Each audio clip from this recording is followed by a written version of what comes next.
ਸ਼੍ਰੋਮਣੀ ਅਕਾਲੀ ਦਲ ਦੇ ਆਗੂ ਬਿਕਰਮ ਸਿੰਘ ਮਜੀਠੀਆ ਨੇ ਕਾਂਗਰਸੀ ਮੰਤਰੀਆਂ ਵੱਲੋਂ ਮੀਡੀਆ ਕਰਮੀਆਂ ਤੇ ਕਰਵਾਏ ਜਾ ਰਹੇ ਨਾਜਾਇਜ਼ ਪਰਚਿਆਂ ਤੇ ਆਪਣੀ ਪ੍ਰਤੀਕਿਰਿਆ ਦਿੱਤੀ ਹੈ। ਉਹਨਾਂ ਨੇ ਕੈਬਨਿਟ ਮੰਤਰੀ ਚਰਨਜੀਤ ਸਿੰਘ ਚੰਨੀ ਤੇ ਤੰਜ ਕੱਸਦਿਆਂ ਕਿਹਾ ਕਿ ਉਹਨਾਂ ਨੇ ਰੋਪੜ ਤੇ ਚਮਕੌਰ ਦੇ ਕਈ ਪੱਤਰਕਾਰਾਂ ਦੇ ਉੱਤੇ ਨਾਜਾਇਜ਼ ਕੇਸ ਦਰਜ ਕਰਵਾਏ ਨੇ ਤਾਂ ਕਿ ਕੋਈ ਵੀ ਪੱਤਰਕਾਰ ਉਹਨਾਂ ਖਿਲਾਫ ਬੋਲ ਜਾਂ ਲਿਖਣ ਦੀ ਗਲਤੀ ਨਾ ਕਰੇ। 2-2.5 ਮਹੀਨਿਆਂ ਚ ਸਪੈਸ਼ਲੀ ਜਦੋਂ ਦਾ ਇਹ ਕੋਵਿਡ ਦਾ ਸਮਾਂ ਕੋਰੋਨਾ ਵਾਇਰਸ ਦੇ ਸਮੇਂ ਚ ਕਿਵੇਂ ਪੰਜਾਬ ਸਰਕਾਰ ਵੱਲੋਂ ਕਾਂਗਰਸ ਪਾਰਟੀ ਵੱਲੋਂ ਔਰ ਖਾਸ ਤੌਰ ਤੇ ਕੁਝ ਵਜ਼ੀਰਾਂ ਵੱਲੋਂ ਜੇ ਉਹਨਾਂ ਦੇ ਖਿਲਾਫ ਕੋਈ ਖਬਰ ਲੱਗਦੀ ਹੈ ਤੇ ਇੱਕ ਬੜਾ ਹੀ ਇਹਨਾਂ ਨੇ ਸਿੰਪਲ ਪ੍ਰੋਸੀਜਰ ਅਡਾਪਟ ਕੀਤਾ, ਕਿਉਂਕਿ ਤੁਹਾਨੂੰ ਸਭ ਨੂੰ ਪਤਾ ਹੈ ਕਿ ਥਾਣੇਦਾਰ ਇਹ ਲਵਾ ਰਹੇ ਆ, ਡੀਐਸਪੀ ਇਹਨਾਂ ਦੇ ਆਖੇ ਲੱਗ ਰਿਹਾ। ਜੇ ਤੁਸੀਂ ਖਬਰ ਲਾਓ, ਪੱਤਰਕਾਰੀ ਦਾ ਕੰਮ ਹੈ,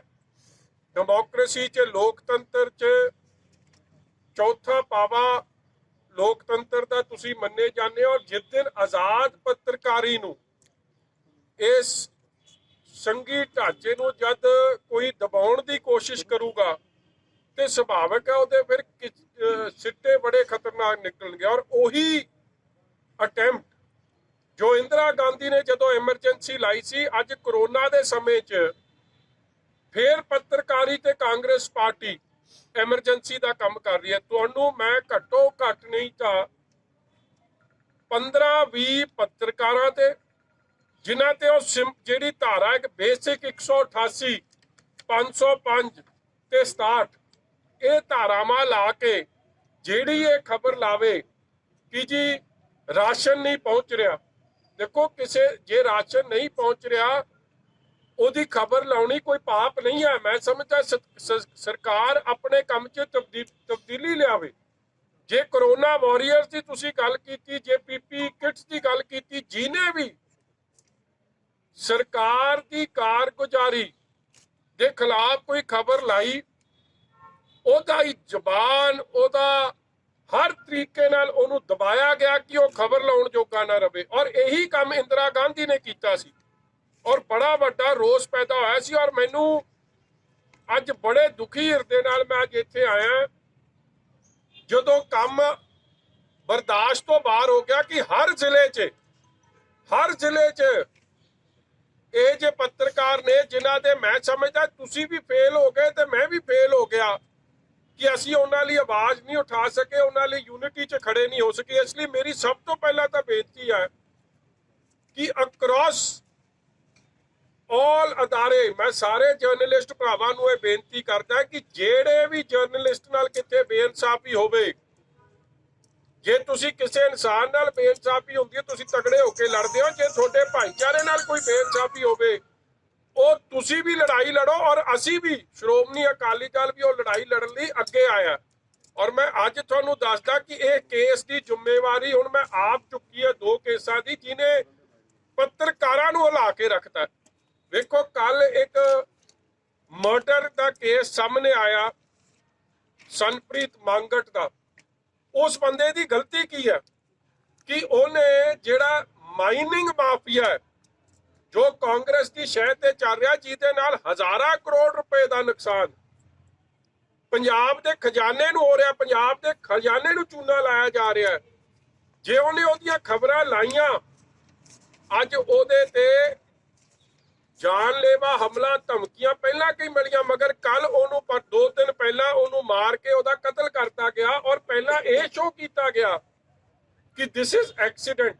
ਮੈਂ ਧੰਨਵਾਦੀ ਹਾਂ ਉਹਨਾਂ ਡਾਕਟਰ ਸਾਹਿਬਾਨਾਂ ਨੇ ਜਿਨ੍ਹਾਂ ਨੇ ਆ ਸੱਚਾਈ ਨੂੰ ਸਾਹਮਣੇ ਰੱਖਿਆ।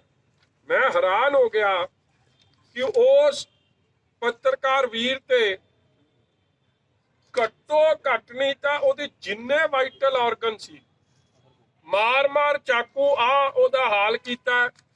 ਮਾਰ ਚਾਕੂਆਂ ਨਾਲ ਉਹਦੇ ਤੇ ਪਤਾ ਨਹੀਂ ਕਿੰਨੇ ਕੁ ਵਾਰ ਮਾਰੇ ਕਿ ਉਹਦੇ ਸਾਰੇ ਵਾਈਟਲ ਆਰਗਨ ਉਹਦੇ ਡੈਮੇਜ ਕਰਤੇ।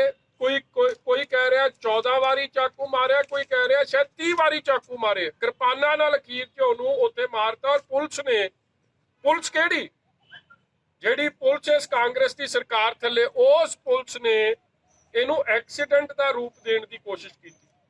ਦੇਖੋ, ਜਦ और वो एक याद करो यंग पत्रकार है, दिस एक यंग पत्रकार है और इस मांगੜ साहब ਦਾ ਪੱਤਰਕਾਰ ਨਵਾਂ ਸ਼ਹਿਰ ਜ਼ਿਲ੍ਹੇ ਨਾਲ ਸੰਬੰਧਿਤ ਹੈ। ਜਿਸ ਨਵਾਂ ਸ਼ਹਿਰ ਜ਼ਿਲ੍ਹੇ ਦੀ ਖਬਰ ਇੰਨੀ ਉਜਾਗਰ ਹੋਈ ਸੀ ਸਾਰੀ ਅਖਬਾਰਾਂ 'ਚ ਕਿ ਮੁੱਖ ਮੰਤਰੀ was forced to do aerial survey illegal mining ਦਾ, ਉਹਦੇ ਬਾਅਦ ਆ ਕੇ ਉਹਨਾਂ ਨੂੰ ਵਿਧਾਨ ਸਭਾ 'ਚ ਵੀ ਔਰ ਪ੍ਰੈਸ ਕਾਨਫਰੰਸ ਰਾਹੀਂ ਵੀ ਕਿਹਾ ਕਿ ਹਾਂ ਮੰਨਣੀ ਪਈ ਗੱਲ ਕਿ ਇਲੀਗਲ ਮਾਈਨਿੰਗ ਹੋ ਰਹੀ ਸੀ ਤੇ ਉਹਦੇ 'ਚ ਕਾਰਵਾਈ ਐਲਾਨਣੀ ਪਈ। ਇਹ ਹਾਲਾਤ ਸੀ, ਮਗਰ ਅੱਜ ਉਹ ਪੱਤਰਕਾਰ ਜਿਹਦੀ ਲੜਾਈ ਕਿਸੇ ਨਾਲ ਪਰਸਨਲ ਨਹੀਂ ਸੀ, ਪੰਜਾਬ ਦੇ ਖਜ਼ਾਨੇ ਦੀ ਲੁੱਟ ਜਿਹੜੀ ਕਾਂਗਰਸ ਪਾਰਟੀ ਨਾਲ ਹੋ ਰਹੀ ਸੀ ਉਹ ਉਜਾਗਰ ਕਰਦਾ ਹੋਇਆ ਅੱਜ ਆਪਣੀ ਮਾਂ ਦਾ ਪੁੱਤਰ ਅੱਜ ਸਾਰੇ ਪਰਿਵਾਰ ਨੂੰ ਵਿਛੋੜਾ ਦੇ ਕੇ ਚਲੇ ਗਿਆ। ਉਸ ਪਰਿਵਾਰ ਨੂੰ ਅੱਜ ਇਨਸਾਫ ਦਿਵਾਉਣ ਲਈ ਮੈਂ ਸਮਝਦਾ ਤੁਹਾਡੀ ਸਾਡੀ ਸਭ ਦੀ ਜਿੱਥੇ ਜ਼ਿੰਮੇਵਾਰੀ ਬਣਦੀ ਹੈ ਉੱਥੇ ਸਰਕਾਰ ਦੀ ਜਵਾਬਦੇਹੀ ਬਣਦੀ ਹੈ ਔਰ ਉੱਥੇ ਹੱਥ ਕਾਂਗਰਸ ਦੇ ਐਮਐਲਏ ਤੋਂ ਲੈ ਕੇ ਸੀਨੀਅਰ ਲੀਡਰਾਂ ਦਾ ਉਹਦੇ 'ਚ ਆ ਰਿਹਾ।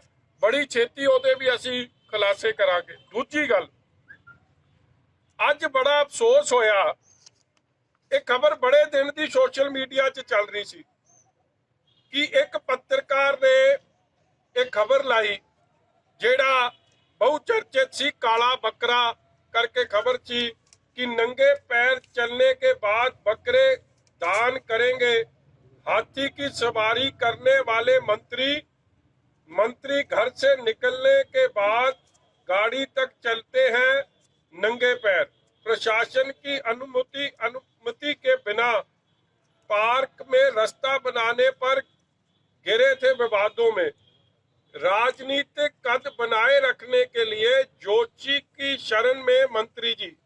देखो पत्रकार ने एक बड़ी सिंपल खबर लाई जो ਉਹਦੇ ਧਿਆਨ 'ਚ ਆਇਆ, ਜੋ ਉਹਨੇ ਵੇਖਿਆ ਔਰ ਮੈਂ ਹੈਰਾਨ ਹੋ ਗਿਆ ਕਿ ਆ ਜਿਹੜੇ ਮੰਤਰੀ ਸਾਹਿਬ ਨੇ ਚਰਨਜੀਤ ਚੰਨੀ ਜੀ ਅੱਜ ਉਸ ਪੱਤਰਕਾਰ ਤੇ ਪਰਚਾ ਹੋ ਗਿਆ ਹੈ।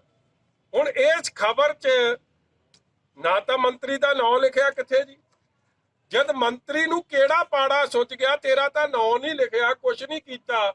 ਅੱਜ ਉਹਦੇ ਤੇ 188 ਆਈਪੀਸੀ ਜਿਹੜੇ ਹਰ ਪੱਤਰਕਾਰਾਂ ਤੇ ਲੱਗ ਗਈ ਹੈ, ਜਿਹੜਾ ਕੋਈ ਸੱਚ ਦੀ ਗੱਲ ਕਰਦਾ, ਇਲੀਗਲ ਮਾਈਨਿੰਗ ਦੀ ਗੱਲ ਕਰੋ, ਇਲੀਗਲ ਸ਼ਰਾਬ ਦੀ ਗੱਲ ਕਰੋ, ਤੁਸੀਂ ਖਜ਼ਾਨੇ ਦੀ ਲੁੱਟ ਦੀ ਗੱਲ ਕਰੋ, ਰਾਸ਼ਨ ਦੀ ਵੰਡ ਦੀ ਗੱਲ ਕਰੋ, ਜਿਹੜੇ ਮਜ਼ਦੂਰ ਜਿਨ੍ਹਾਂ ਨੂੰ ਰਾਸ਼ਨ ਨਹੀਂ ਮਿਲਿਆ ਉਹ ਇੱਥੋਂ ਛੱਡ ਕੇ ਚਲੇ ਗਏ, ਹਰ ਜ਼ਿਲ੍ਹੇ ਚੋਂ ਲੁਧਿਆਣਾ, ਅੰਮ੍ਰਿਤਸਰ, ਪਟਿਆਲਾ, ਬਠਿੰਡਾ, ਸੰਗਰੂਰ, ਨਵਾਂ ਸ਼ਹਿਰ, ਰੋਪੜ। ਅੱਜ ਉਸ ਪੱਤਰਕਾਰ ਮੇਰੇ ਵੀਰ ਤੇ ਜੈ ਸਿੰਘ ਹੋਰਾਂ ਤੇ, ਜੈ ਸਿੰਘ ਛਿੱਬੜ ਜੀ ਤੇ ਅੱਜ ਪਰਚਾ ਦਰਜ ਕਰਤਾ 188 ਆਈਪੀਸੀ, 505 ਆਈਪੀਸੀ ਤੇ 67। ਹੁਣ ਹੈ ਕਿ 188 disobedience of order of public authority, ਮਤਲਬ ਵੇਲੇਬਲ 1 ਸਾਲ ਦੀ ਉਹਦੀ ਸਜ਼ਾ ਹੈ। दूजा 505 है IPC false statement circulated with internet and create enmity and hatred, non available 3 साल ਦੀ ਸਜ਼ਾ, 3 ਤੋਂ 5 ਸਾਲ ਦੀ ਸਜ਼ਾ। ਜੇ ਕਾਲੇ ਬੱਕਰੇ ਤੁਸੀਂ ਦਾਨ ਕਰਨਾ ਇਹਦੇ ਨਾਲ ਕਿਹੜੀ ਦੁਸ਼ਮਣੀ ਪੈਦਾ ਹੋ ਰਹੀ ਹੈ? ਮੈਂ ਉਹ ਤਾਂ ਸਮਝ ਸਕਦਾ ਕਿ ਤੁਹਾਡੀ ਦੁਸ਼ਮਣੀ ਚੀਫ ਸੈਕਟਰੀ ਨਾਲ ਪੈਦਾ ਹੋਈ ਹੈ, ਹੋਰ ਕਿਹਦੇ ਨਾਲ ਹੋ ਜਾਣੀ। ਮਗਰ ਮੈਂ ਚਲੋ ਅਗਲੀ ਗੱਲ ਤੇ ਆਵਾਂ ਕਿ ਇਹ ਜਿਹੜਾ ਮੰਤਰੀ ਸਾਹਿਬ ਹੈ ਇਹਦੀ ਗੱਲਾਂ ਪਹਿਲਾਂ ਵੀ ਬਹੁਤ ਚਰਚੇ 'ਚ ਰਹੀਆਂ। ਉਹ ਮੰਤਰੀ ਹੈ ਜਿਹ 'ਚ ਮੀਟੂ ਦਾ ਆਰੋਪ ਲੱਗਿਆ ਸੀ ਔਰ ਉਦੋਂ ਵੀ ਇਹ ਕਾਂਗਰਸ ਪਾਰਟੀ ਨੇ, ਜਾਖੜ ਨੇ ਉਹ ਸਾਡੀ ਸਤਿਕਾਰਯੋਗ ਭੈਣ ਨੂੰ, ਪੰਜਾਬ ਦੀ ਕਾਬਲ ਅਫਸਰ ਨੂੰ, ਆਈਐਸ ਅਫਸਰ ਨੂੰ ਇਨਸਾਫ ਨਹੀਂ ਦਿਵਾਇਆ, ਬਲਕਿ ਇਸ ਮੰਤਰੀ ਨਾਲ ਖੜ ਕੇ ਉੱਤੇ ਵੀ ਦਬਾਅ ਬਣਾਇਆ। ਅੱਜ ਤੱਕ ਉਹਨੂੰ ਇਨਸਾਫ ਨਹੀਂ ਦਵਾ ਚੱਲੇ ਔਰ ਉਦੋਂ ਵੀ ਬੜਾ ਰੌਲਾ ਪਿਆ। ਮਗਰ ਸਰਕਾਰ ਦੀ ਤਾਕਤ ਵਰਤ ਕੇ ਸੋਨੀਆ ਗਾਂਧੀ, ਰਾਹੁਲ ਗਾਂਧੀ, ਜਾਖੜ ਸਾਹਿਬ, ਕਾਂਗਰਸ ਪਾਰਟੀ ਆਪਣਾ ਧੱਕਾ ਵਰਤ ਕੇ, ਜ਼ਬਰ ਵਰਤ ਕੇ ਉਹ ਕੇਸ ਨੂੰ ਕਿਸੇ ਇਲਜ਼ਾਮ ਤੱਕ ਨਹੀਂ ਪਹੁੰਚਣ ਦਿੱਤਾ। ਔਰ ਉਹਦਾ ਕਿਹਾ ਕੀ ਗਿਆ ਕਿ ਮੈਂ ਤਾਂ ਜੀ ਮੈਸੇਜ ਕਿਸੇ ਦੋਸਤ ਨੂੰ ਭੇਜ ਰਿਹਾ ਸੀ, ਚਲਾ ਉਹਨੂੰ ਗਿਆ, ਤੂੰ ਇਹ ਜਿਹਾ ਮਾੜਾ ਲਿਖਿਆ ਕੀ ਸੀ ਫਿਰ ਉਹਦੇ 'ਚ? ਔਰ ਇਨਕੁਆਇਰੀ ਕਿਉਂ ਨਹੀਂ ਹੋਈ ਅੱਜ ਤੱਕ ਐਜ਼ ਵੀ ਸਿਟ ਰਾਈਟ ਨਾਓ? ਇਹ ਮੰਤਰੀ ਇੱਕ ਹੈਬਿਚੁਅਲ ਅਫੈਂਡਰ ਹੈ, ਬਾਰ-ਬਾਰ ਆਪਦੀ ਤਾਕਤ ਦੀ ਦੁਰਵਰਤੋਂ ਕਰਦਾ ਹੈ, ਫਰੀडम ਆਫ ਪ੍ਰੈਸ ਨੂੰ ਕਤਲ ਕਰਨ ਦੀ ਕੋਸ਼ਿਸ਼ ਕਰਦੇ ਆ। ਔਰ ਦੁੱਖ ਦੀ ਗੱਲ ਹੈ ਕਿ ਇਸ ਮੰਤਰੀ ਸਾਹਿਬ ਨੇ ਇਕੱਲੇ ਨੇ ਰੋਪੜ ਚਮਕੌਰ ਸਾਹਿਬ 'ਚ 4-5 ਪੱਤਰਕਾਰਾਂ ਤੇ ਪਰਚੇ ਕਰਾਤੇ ਇਹਨਾਂ ਨੇ, ਉਹ ਵੀ ਮੈਂ ਲਿਸਟ ਤੁਹਾਨੂੰ ਦੇ ਦੂੰਗਾ। ਫਿਰ ਇਹਨਾਂ ਨੇ ਆ ਜਿਹੜੇ ਪੱਤਰਕਾਰਾਂ ਤੇ ਇਹਨਾਂ ਨੇ ਪਰਚੇ ਕਰਾਏ ਆ, ਸੱਜਣ ਸਿੰਘ ਸੈਣੀ ਸਾਹਿਬ ਤੇ ਕਰਾਇਆ, ਇਕਬਾਲ ਸਿੰਘ ਤੇ ਕਰਾਇਆ, ਮਨਜੀਤ ਸਿੰਘ ਸੈਣੀ ਤੇ ਕਰਾਇਆ, ਤੇ ਹੁਣ ਆ ਜੈ ਸਿੰਘ ਛਿੱਪੜ ਸਾਹਿਬ ਤੇ ਕਰਾਤਾ। ਦੇਖੋ ਫਰੀडम ਆਫ ਪ੍ਰੈਸ ਦਾ ਮਤਲਬ ਕੀ ਹੈ? ਤੁਹਾਡੇ ਧਿਆਨ 'ਚ ਕੋਈ ਗੱਲ ਆਈ ਔਰ ਤੁਸੀਂ ਲਾਤੀ। ਔਰ ਮੈਂ ਸਮਝਦਾ ਇਹ ਕਾਲੇ ਬੱਕਰੇ ਵਾਲੀ ਗੱਲ ਏਡੀ ਦਿਲ ਨੂੰ ਲਾਉਣ ਨੂੰ ਕੀ ਸੀ? ਦੁਨੀਆ ਪੁੱਛਣੀ ਚਾਹੁੰਦੀ ਆ ਕਿਉਂਕਿ ਤੁਸੀਂ ਗਾਲਾ ਬੱਕਰਾ ਝਟਕਾਉਣ ਨੂੰ ਫਿਰਦੇ ਸੀ ਕਿ ਤੁਹਾਡੀ ਵਜ਼ੀਰੀ ਕੈਪਟਨ ਸਾਹਿਬ ਝਟਕਾਉਣ ਨੂੰ ਫਿਰਦੇ, ਉਸ ਚੱਕਰ 'ਚ ਚੀਫ ਸੈਕਟਰੀ ਦੀ ਲੜਾਈ 'ਚ ਕਿਹੜੀ ਚੱਕਰ 'ਚ ਮਗਰ ਤੁਸੀਂ ਪਰਚਾ ਦੇਤਾ ਉਹ ਵਿਚਾਰੇ ਪੱਤਰਕਾਰ ਤੇ ਜਿਹਨੇ ਖਬਰ ਲਾਈ। ਫਿਰ ਦੂਜੀ ਗੱਲ, ਇਹ ਉਹੀ ਮੰਤਰੀ ਹੈ ਜਿਹਨੇ ਇਲੀਗਲ ਤਰੀਕੇ ਨਾਲ ਚੰਡੀਗੜ੍ਹ 'ਚ ਧੱਜੀਆਂ ਉਡਾਉਂਦੇ ਹੋਏ ਇੱਕ ਸੜਕ ਬਣਾਈ। ਕਿਉਂ? ਕਿਉਂਕਿ ਕਿਸੇ ਨੇ ਸਲਾਹ ਦੇ ਦਿੱਤੀ ਕਿ ਬਈ ਆ ਤੇਰਾ ਜਿਹੜਾ ਉਡਾਰੀ ਦਾ ਰਸਤਾ ਨਾ, ਜਿਹੜੇ ਚੜ੍ਹਾਈ ਹੋਣੀ ਹੈ ਤੇਰੀ, ਇਹ ਅੱਗੇ ਦੀਵਾਰ ਆ ਜਾਂਦੀ ਹੈ, ਇਸ ਲਈ ਤੇਰੀ ਚੜ੍ਹਾਈ ਨਹੀਂ ਹੋ ਸਕਦੀ ਹੈ, ਰਾਈਟ ਢਾ ਦੇ। ਮਤਲਬ ਪਬਲਿਕ ਸਪੇਸ, ਗ੍ਰੀਨ ਸਪੇਸ ਨੂੰ ਢਾਣ ਦਾ ਕੰਮ ਕੀਤਾ। ਉਦੋਂ ਐਡੇ ਰੌਲੇ ਪਏ। ਆ Punjab minister Charanjit Singh Channi builds illegal road advised by astrologer, ਇਹਦਾ ਬਹੁਤ ਰੌਲਾ ਪਿਆ। ਆ ਇਹਦੀ ਸਾਰੀ ਖਬਰ ਲੱਗੀ ਔਰ ਮੁੜ ਕੇ ਉਹ ਰਸਤਾ ਗਵਰਨਰ ਸਾਹਿਬ ਦੀ ਇੰਟਰਵੈਂਸ਼ਨ ਨਾਲ ਉਹ ਵਾਪਸ ਗ੍ਰੀਨ ਬੈਲਟ ਨੂੰ ਬਰਕਰਾਰ ਕਰਨਾ ਪਿਆ। ਉਹ ਰਸਤਾ ਜਿਹੜਾ ਇਹਨਾਂ ਨੇ ਇਲੀਗਲ ਤੌਰ ਤੇ ਕੀਤਾ ਸੀ ਉਹ ਕੱਟਣਾ ਪਿਆ। ਫਿਰ ਅੱਗੇ ਵੇਖੋ ਇਹਨਾਂ ਨੇ ਕੀ ਕੀਤਾ। ਇਹ ਮੰਤਰੀ ਸਾਹਿਬ ਨੇ ਹਾਥੀ ਦੀ ਸਵਾਰੀ ਵੀ ਕੀਤੀ ਫਿਰ, ਕਿਉਂਕਿ ਕਿਸੇ ਨੇ ਕਹਿਤਾ ਕਿ ਜੇ ਤੂੰ ਹਾਥੀ ਦੀ ਸਵਾਰੀ ਨਹੀਂ ਕਰੇਗਾ ਤੇ ਵਜ਼ਾਰਤ ਜਾਂਦੀ ਰਹੋ। ਇਹ ਹੈਰਾਨਗੀ ਦੀ ਗੱਲ ਹੈ ਕਿ ਤੁਸੀਂ ਜ਼ਿੰਮੇਵਾਰ ਬੰਦੇ ਹੋ, ਤੁਸੀਂ ਕਿਹੇ ਜੇ ਕੰਮ ਕਰ ਰਹੇ ਹੋ। ਔਰ ਜੇ ਤੁਸੀਂ ਇਸ ਜਾਦੂ ਟੂਨੇ 'ਚ, ਬਲੈਕ ਮੈਜਿਕ 'ਚ, ਕਾਲਾ ਜਾਦੂ ਕੀ ਨੂੰ ਕਹਿ ਲੈ, ਬਲੈਕ ਮੈਜਿਕ ਕਹਿ ਲੈ, ਤੁਸੀਂ ਕਰਦੇ ਹੋ, ਜਾਦੂ ਟੂਨਾ ਕਰਦੇ ਹੋ, ਤੁਸੀਂ ਕਰੀ ਜਾਓ। ਇਹ ਤੁਹਾਡੀ ਸੋਚ ਹੈ, ਅਸੀਂ ਉਹਦੇ ਖਿਲਾਫ ਆ। ਮਗਰ ਤੁਸੀਂ ਉਹ ਜਾਦੂ ਟੂਨਾ ਆਪਦੀ ਕਾਂਗਰਸ ਪਾਰਟੀ ਤੱਕ ਸੀਮਿਤ ਰੱਖੋ। ਤੁਸੀਂ ਕੈਪਟਨ ਅਮਰਿੰਦਰ ਤੱਕ ਜਾਂ ਸੋਨੀਆ ਗਾਂਧੀ ਤੱਕ ਜਾਂ ਜਾਖੜ ਤੱਕ ਸੀਮਿਤ ਰੱਖੋ। ਪੱਤਰਕਾਰਾਂ ਨੂੰ ਕਿਉਂ ਲਪੇਟੇ 'ਚ ਰਹਿ ਰਹੇ? ਉਹਨਾਂ ਦੀ ਵਿਚਾਰਿਆਂ ਦੀ ਕੀ ਗਲਤੀ ਹੈ? ਔਰ ਇਹੀ ਮੰਤਰੀ ਸਾਹਿਬ ਤੇ ਇਹ ਵੀ ਆਰੋਪ ਲੱਗੇ ਸਨ ਕਿ ਜਦੋਂ PhD ਕਰਦੇ ਸੀ, ਇਹ ਦੇਖੋ PhD ਕਰਦੇ ਸੀ ਇੰਡੀਅਨ ਨੈਸ਼ਨਲ ਕਾਂਗਰਸ ਤੇ, ਉਹਦੇ ਤੇ ਫੇਲ ਹੋ ਗਏ। ਮਤਲਬ ਕਾਂਗਰਸ ਪਾਰਟੀ ਤੇ PhD ਕਰ ਰਹੇ ਸੀ, ਫੇਲ ਹੋ ਗਏ। ਇਹਨਾਂ ਲਈ ਕਾਨੂੰਨ ਹੀ ਬਦਲਤਾ, ਪਾਸ ਮਾਰਕ ਹੀ ਘਟਾਤਾ ਕਿ ਚਲੋ ਕਾਂਗਰਸ ਪਾਰਟੀ ਤੇ ਕਰ ਰਿਹਾ, ਕਿਹੜਾ ਕੋਈ ਏਡੀ ਵੱਡੀ PhD ਹੈ, ਇਹਦੇ ਤੇ ਫੇਲ ਹੋ ਗਿਆ ਤੇ ਫਿਰ ਇਹਨੂੰ ਪਾਸ ਕੀਤਾ। ਮਤਲਬ ਇਹ ਜਿਹਾ ਹਾਲ ਹੈ ਇਹਨਾਂ ਦੇ। ਫਿਰ ਇਹੀ ਜਿਹੜਾ ਹੈ ਹੋਰ ਵੀ ਇਹਨਾਂ ਤੇ ਕਦੇ ਕਿਸੇ ਨੇ ਕਹਿਤਾ, ਮੈਂ ਸਾਰਾ ਸੈਸ਼ਨ ਵੇਖਿਆ, ਉਦੋਂ ਗਰਮੀ ਕਾਫੀ ਹੋ ਗਈ ਸੀ, ਇਹਨਾਂ ਨੇ ਸ਼ਾਲ ਹੀ ਨਹੀਂ ਲਾਈ। ਐਤਕੀ ਵਿਧਾਨ ਸਭਾ ਸੈਸ਼ਨ ਇਹਨਾਂ ਨੇ ਚਿੱਟੀ ਸ਼ਾਲ ਦਾ ਲਪੇਟਾ ਦਿੱਤਾ ਸੀ। ਤਾਂ ਅਸੀਂ ਕੁਝ ਵੀ ਲਿਆ ਸੀ ਹਾਊਸ ਦੇ ਅੰਦਰ ਕਿ ਮੰਤਰੀ ਜੀ ਆ ਕਿਹੜੇ ਤੰਤਰ ਮੰਤਰ ਦਾ ਬਲੈਕ ਮੈਜਿਕ ਹੈ, ਕੀ ਚੱਕਰ ਹੈ? ਖੋਲਦੇ ਨਹੀਂ ਤੁਸੀਂ ਵੀ। ਉਹ ਚੋਲੇ ਦੀ ਫਿਲਮ ਵਾਂਗੂ ਜਿਵੇਂ ਉਹ ਸੀ ਨਹੀਂ, ਉਹ ਹੀਰੋ ਜਾਂ ਕਿਹੜਾ ਸੀ ਉਹ ਸੰਜੀਵ ਕੁਮਾਰ, ਉਹਨੇ ਵੀ ਸ਼ਾਲ ਦਾ ਢੇਰੀ ਦੀ ਦਿੱਤੀ ਹੋਈ ਸੀ, ਆਉਂਦਾ ਹੀ ਨਹੀਂ ਸੀ, ਕੱਢਦਾ ਹੀ ਨਹੀਂ ਸੀ। ਮੈਂ ਉਹ ਜਿਹਾ ਸਿਸਟਮ ਕੀਤਾ, ਮੈਂ ਯਾਰ ਕੋਈ ਗੱਲ ਸਿਆਣੀ ਕਰੋ। ਮਗਰ ਚਲੋ ਹੈ ਉਹਦੀਆਂ ਤੇ ਬਾਹਾਂ ਨਹੀਂ ਸੀਗੀਆਂ, ਇਹ ਪਤਾ ਨਹੀਂ ਕਿਉਂ ਬਾਹਾਂ ਅਸਲ 'ਚ ਤਾਂ ਸੀਗੀਆਂ, ਅਸਲ 'ਚ ਤਾਂ ਸੀਗੀਆਂ, ਫਿਲਮ 'ਚ ਨਹੀਂ। ਆ ਮੰਤਰੀ ਸਾਹਿਬ ਦੇ ਆ ਹਰਕਤਾਂ, ਇੱਕ ਇੱਥੇ ਅਨੇਕਾਂ ਇਹੋ ਜਿਹੀਆਂ ਹਰਕਤਾਂ ਲੱਗੀਆਂ ਇਹਨਾਂ ਦੀਆਂ। ਮੈਨੂੰ ਹੈਰਾਨਗੀ ਹੈ ਜਿਹੜਾ ਸਾਡੀਆਂ ਧੀਆਂ ਭੈਣਾਂ ਦੇ ਨਾਲ ਮਿਸਬਿਹੇਵ ਕਰੇ, ਜਿਹੜਾ ਹਰ ਤਰੀਕੇ ਦਾ ਇਹਦੇ ਤੇ ਆਰੋਪ ਹੈ ਕਰਪਸ਼ਨ ਦਾ, ਧੀਆਂ ਭੈਣਾਂ ਨਾਲ ਬਦਸਲੂਕੀ, IAS ਅਫਸਰ ਨਾਲ ਬਦਸਲੂਕੀ, ਤੇ ਉਹ ਜਿਹਾ ਬੰਦੇ ਨੂੰ ਜਿਹੜਾ ਇਹ ਖਬਰ ਵੀ ਤੁਸੀਂ ਹੈਰਾਨਗੀ ਹੈ ਇਹਦੇ 'ਚ ਖਬਰ 'ਚ ਲਿਖਿਆ ਕਿ ਨੰਗੇ ਪੈਰੀ ਚੜ ਕੇ ਇਹਨਾਂ ਨੂੰ ਕਿਸੇ ਨੇ ਕਹਿਤਾ ਕਿ ਤੇਰੀ ਵਜ਼ਾਰਤ ਲੱਥ ਜਾਣੀ। ਉਹ ਮੈਂ ਪੜ੍ਹ ਦਿੰਦਾ ਤੁਹਾਨੂੰ। ਉਹਨਾਂ ਨੂੰ ਕਿਹਾ ਗਿਆ ਕਿ ਸੱਚ ਉਹ ਵੀ ਯਾਦ ਹੋਣਾ ਤੁਹਾਨੂੰ, 2 ਕਾਬਿਲ ਕੈਂਡੀਡੇਟ ਸੀ, ਉਹਨਾਂ ਦਾ ਟੌਸ ਕਰਤਾ। ਯਾਰ ਤੁਸੀਂ ਮੈਰਿਟ ਤੇ ਕੰਮ ਦੇ ਦਿਓ, ਇਹ ਟੌਸ ਮੰਤਰੀਆਂ ਦੇ ਕੰਮ ਥੋੜੀ ਆ। ਮੰਤਰੀ ਡੋਂਟ ਵਰਕ ਔਨ ਟੌਸ। ਫਿਰ ਵੇਖੋ ਇਹਨਾਂ ਨੂੰ ਕਿਸੇ ਨੇ ਕਹਿਤਾ ਕਿ ਨੰਗੇ ਪੈਰੀ ਤੂੰ ਚੱਲ ਕੇ ਜਾਣਾ, ਖੱਬਾ ਪੈਰ ਅੱਗੇ ਰੱਖਣਾ। ਆ ਵਿਚਾਰੇ ਨੇ ਤਾਂ ਜੋ ਦੁਨੀਆ ਪੁੱਛਦੀ ਹੈ ਉਹ ਚੀਜ਼ਾਂ ਲਿਖਦੀਆਂ ਤੇ ਉੱਤੇ ਪਰਚਾ ਦੇਤਾ ਆ 188 ਦਾ। ਅੱਜ ਮੈਂ ਤਾਂ ਤੁਹਾਡੇ ਕੋਲ ਆਇਆ ਕਿਉਂਕਿ ਮੈਂ ਜੈ ਸਿੰਘ ਛਿੱਬੜ ਸਾਹਿਬ ਨਾਲ ਗੱਲ ਕੀਤੀ ਔਰ ਮੇਰੇ ਮਨ ਤੇ ਏਡਾ ਇਸ ਗੱਲ ਦਾ ਬੋਝ ਪਿਆ ਕਿ ਉਹਦੀ 18 ਜਾਂ 19 ਸਾਲ ਦੀ ਬੇਟੀ ਘਰ 'ਚ ਸੀ। ਪੁਲਿਸ ਨੇ ਰੇਡ ਕੀਤੀ ਉਹਦੇ ਘਰ 'ਚ। ਜਦੋਂ ਕੁੜੀ ਕੱਲੀ ਘਰੇ ਆ, ਬੇਟੀ ਕੱਲੀ ਘਰੇ, ਉਹਨੇ ਨਹੀਂ ਦਰਵਾਜ਼ਾ ਖੋਲਿਆ। ਪੁਲਿਸ ਨੇ ਐਡਾ ਹੰਗਾਮਾ ਕੀਤਾ, ਇਸ ਤਰ੍ਹਾਂ ਬਿਹੇਵ ਕੀਤਾ ਜਿਵੇਂ ਪਤਾ ਨਹੀਂ ਕਿਹੜੇ ਐਂਟੀ ਨੈਸ਼ਨਲ ਐਲੀਮੈਂਟ ਦੇ ਘਰ ਰੇਡ ਹੋ ਰਿਹਾ ਔਰ ਮਿਸਬਿਹੇਵ ਕੀਤਾ, ਮਾੜਾ ਬੋਲਿਆ, ਗਾਲਾਂ ਤੱਕ ਕਹਿੰਦੇ ਕੱਢਿਆ।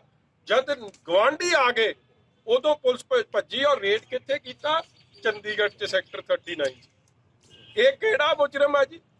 ਜੈ ਸਿੰਘ ਛਿੱਬੜ ਨੇ ਇਹੀ ਖਬਰ ਲਾਤੀ ਕੱਲੀ ਕਿ ਇਹਨਾਂ ਨੇ ਹਾਥੀ ਦੀ ਸਵਾਰੀ ਕੀਤੀ ਹੈ ਜਾਂ ਇਹਨਾਂ ਨੇ ਆਪਣਾ ਆ ਕਾਲਾ ਬੱਕਰਾ ਰੱਖਿਆ। ਤੇ ਇਸ ਗੱਲ ਤੇ ਜੇ ਇਸ ਤਰੀਕੇ ਦੀ ਕਾਰਵਾਈਆਂ ਹੋਣ ਲੱਗ ਗਿਆ ਫਿਰ ਫਰੀडम ਆਫ ਪ੍ਰੈਸ ਗਈ ਕਿੱਥੇ? ਮਤਲਬ ਕਿ ਪ੍ਰੈਸ ਵਾਲੇ ਸਰਕਾਰ ਦੇ ਖਿਲਾਫ ਜਾਂ ਸਰਕਾਰ ਦੇ ਕੁਝ ਮੰਤਰੀਆਂ ਦੇ ਖਿਲਾਫ ਕੁਝ ਬੋਲ ਨਹੀਂ ਸਕਣਗੇ, ਕਰ ਨਹੀਂ ਸਕਣਗੇ। ਇਸ ਲਈ ਮੈਂ ਡਿਸਾਈਡ ਕੀਤਾ ਕਿ ਜੈ ਸਿੰਘ ਛਿੱਬੜ ਸਾਹਿਬ ਨੂੰ ਤੇ ਹੋਰ ਜਿਹੜੇ ਇਹ ਜੇ ਪੱਤਰਕਾਰ ਸਾਹਿਬਾਨ ਨੇ ਔਰ ਮੰਗੜ ਸਾਹਿਬ ਦਾ ਕੇਸ ਸ਼੍ਰੋਮਣੀ ਅਕਾਲੀ ਦਲ ਲੜੂਗਾ ਔਰ ਉਹਨਾਂ ਨੂੰ ਇਨਸਾਫ ਦਿਵਾਉਣ ਵਾਸਤੇ ਸਾਨੂੰ ਸੁਪਰੀਮ ਕੋਰਟ ਤੱਕ ਜਾਣਾ ਹੋਵੇ, ਅਸੀਂ ਸੁਪਰੀਮ ਕੋਰਟ ਤੱਕ ਇਹ ਲੜਾਈ ਲੈ ਕੇ ਜਾਵਾਂਗੇ। ਜਿਨ੍ਹਾਂ ਨੇ ਮੰਗੜ ਸਾਹਿਬ ਦਾ ਕਤਲ ਕੀਤਾ ਜਾਂ ਇਹ ਜੇ ਪੱਤਰਕਾਰ ਵੀਰਾਂ ਤੇ ਝੂਠੇ ਕੇਸ ਬਣਾਏ ਆ, ਉਹਨਾਂ ਦਾ ਵਕੀਲਾਂ ਦਾ ਖਰਚ ਕਰਕੇ ਹਰ ਤਰੀਕੇ ਦੀ ਪੈਰਵਾਈ ਅਸੀਂ ਕਰਾਂਗੇ। ਮਗਰ ਫਰੀडम ਆਫ ਪ੍ਰੈਸ ਜਿਹੜਾ ਚੌਥਾ ਥੰਮ ਹੈ ਲੋਕਤੰਤਰ ਦਾ, ਡੈਮੋਕ੍ਰੇਸੀ ਦਾ, ਅੱਜ ਉਹਨੂੰ ਦਿਨ ਦਿਹਾੜੇ ਇਸ ਤਰੀਕੇ ਦੇ ਡਾਕੇ ਬਿਲਕੁਲ ਨਹੀਂ ਪੈਣ ਦੇਵਾਂਗੇ। ਔਰ ਮੈਨੂੰ ਅਫਸੋਸ ਹੈ ਕਿ ਇਸ ਮੌਕੇ ਤੇ ਕਰੋਨਾ ਦੀ ਲੜਾਈ 'ਚ ਜੇ ਕੋਈ ਸੱਚਾਈ ਸਾਹਮਣੇ ਲਿਆਉਂਦਾ ਹੈ, ਉਹ ਸੱਚਾਈ ਨੂੰ ਸਮਝ ਕੇ, ਆਪਣੀ ਗਲਤੀ ਸਮਝ ਕੇ ਸੁਧਾਰਨ ਦੀ ਜਗ੍ਹਾ ਜਿਹੜਾ ਉਹ ਸੱਚ ਸਾਹਮਣੇ ਲੱਗ ਰਿਹਾ, ਸ਼ੂਟ ਤਾਂ ਮੈਸੇਂਜਰ ਕਿ ਮਾਰ ਦਿਓ ਤੇ ਗੋਲੀ ਮੈਸੇਂਜਰ ਹੀ ਨਾ ਰਵੇ ਕਿ ਲੋਕਾਂ ਨੂੰ ਇਹ ਲੱਗੇ ਕਿ ਬੱਲੇ ਬੱਲੇ ਸਰਕਾਰ ਨੇ ਤਾਂ ਫੱਟੇ ਚੱਕਦੇ, ਇਸ ਤੋਂ ਵਧੀਆ ਕੰਮ ਸਰਕਾਰ ਕਰ ਨਹੀਂ ਸਕਦੀ ਸੀ। ਇਹ ਗੱਲਾਂ ਲੈ ਕੇ ਅੱਜ ਮੈਂ ਤੁਹਾਡੇ ਕੋਲ ਆਇਆ ਸੀ। ਤੇ ਨਾਲ ਹੀ ਚਲੋ ਇਹਦੇ 'ਚ ਤਾਂ ਬਹੁਤ ਕੁਝ ਲਿਖਿਆ ਕਿ ਛਾਤੀ ਤੇ ਚੰਦਨ ਦਾ ਟੀਕਾ ਲਾਉਂਦੇ, ਪਤਾ ਨਹੀਂ ਕੀ ਕੁਝ ਕਰਦਾ ਉਹ ਭਾਊ।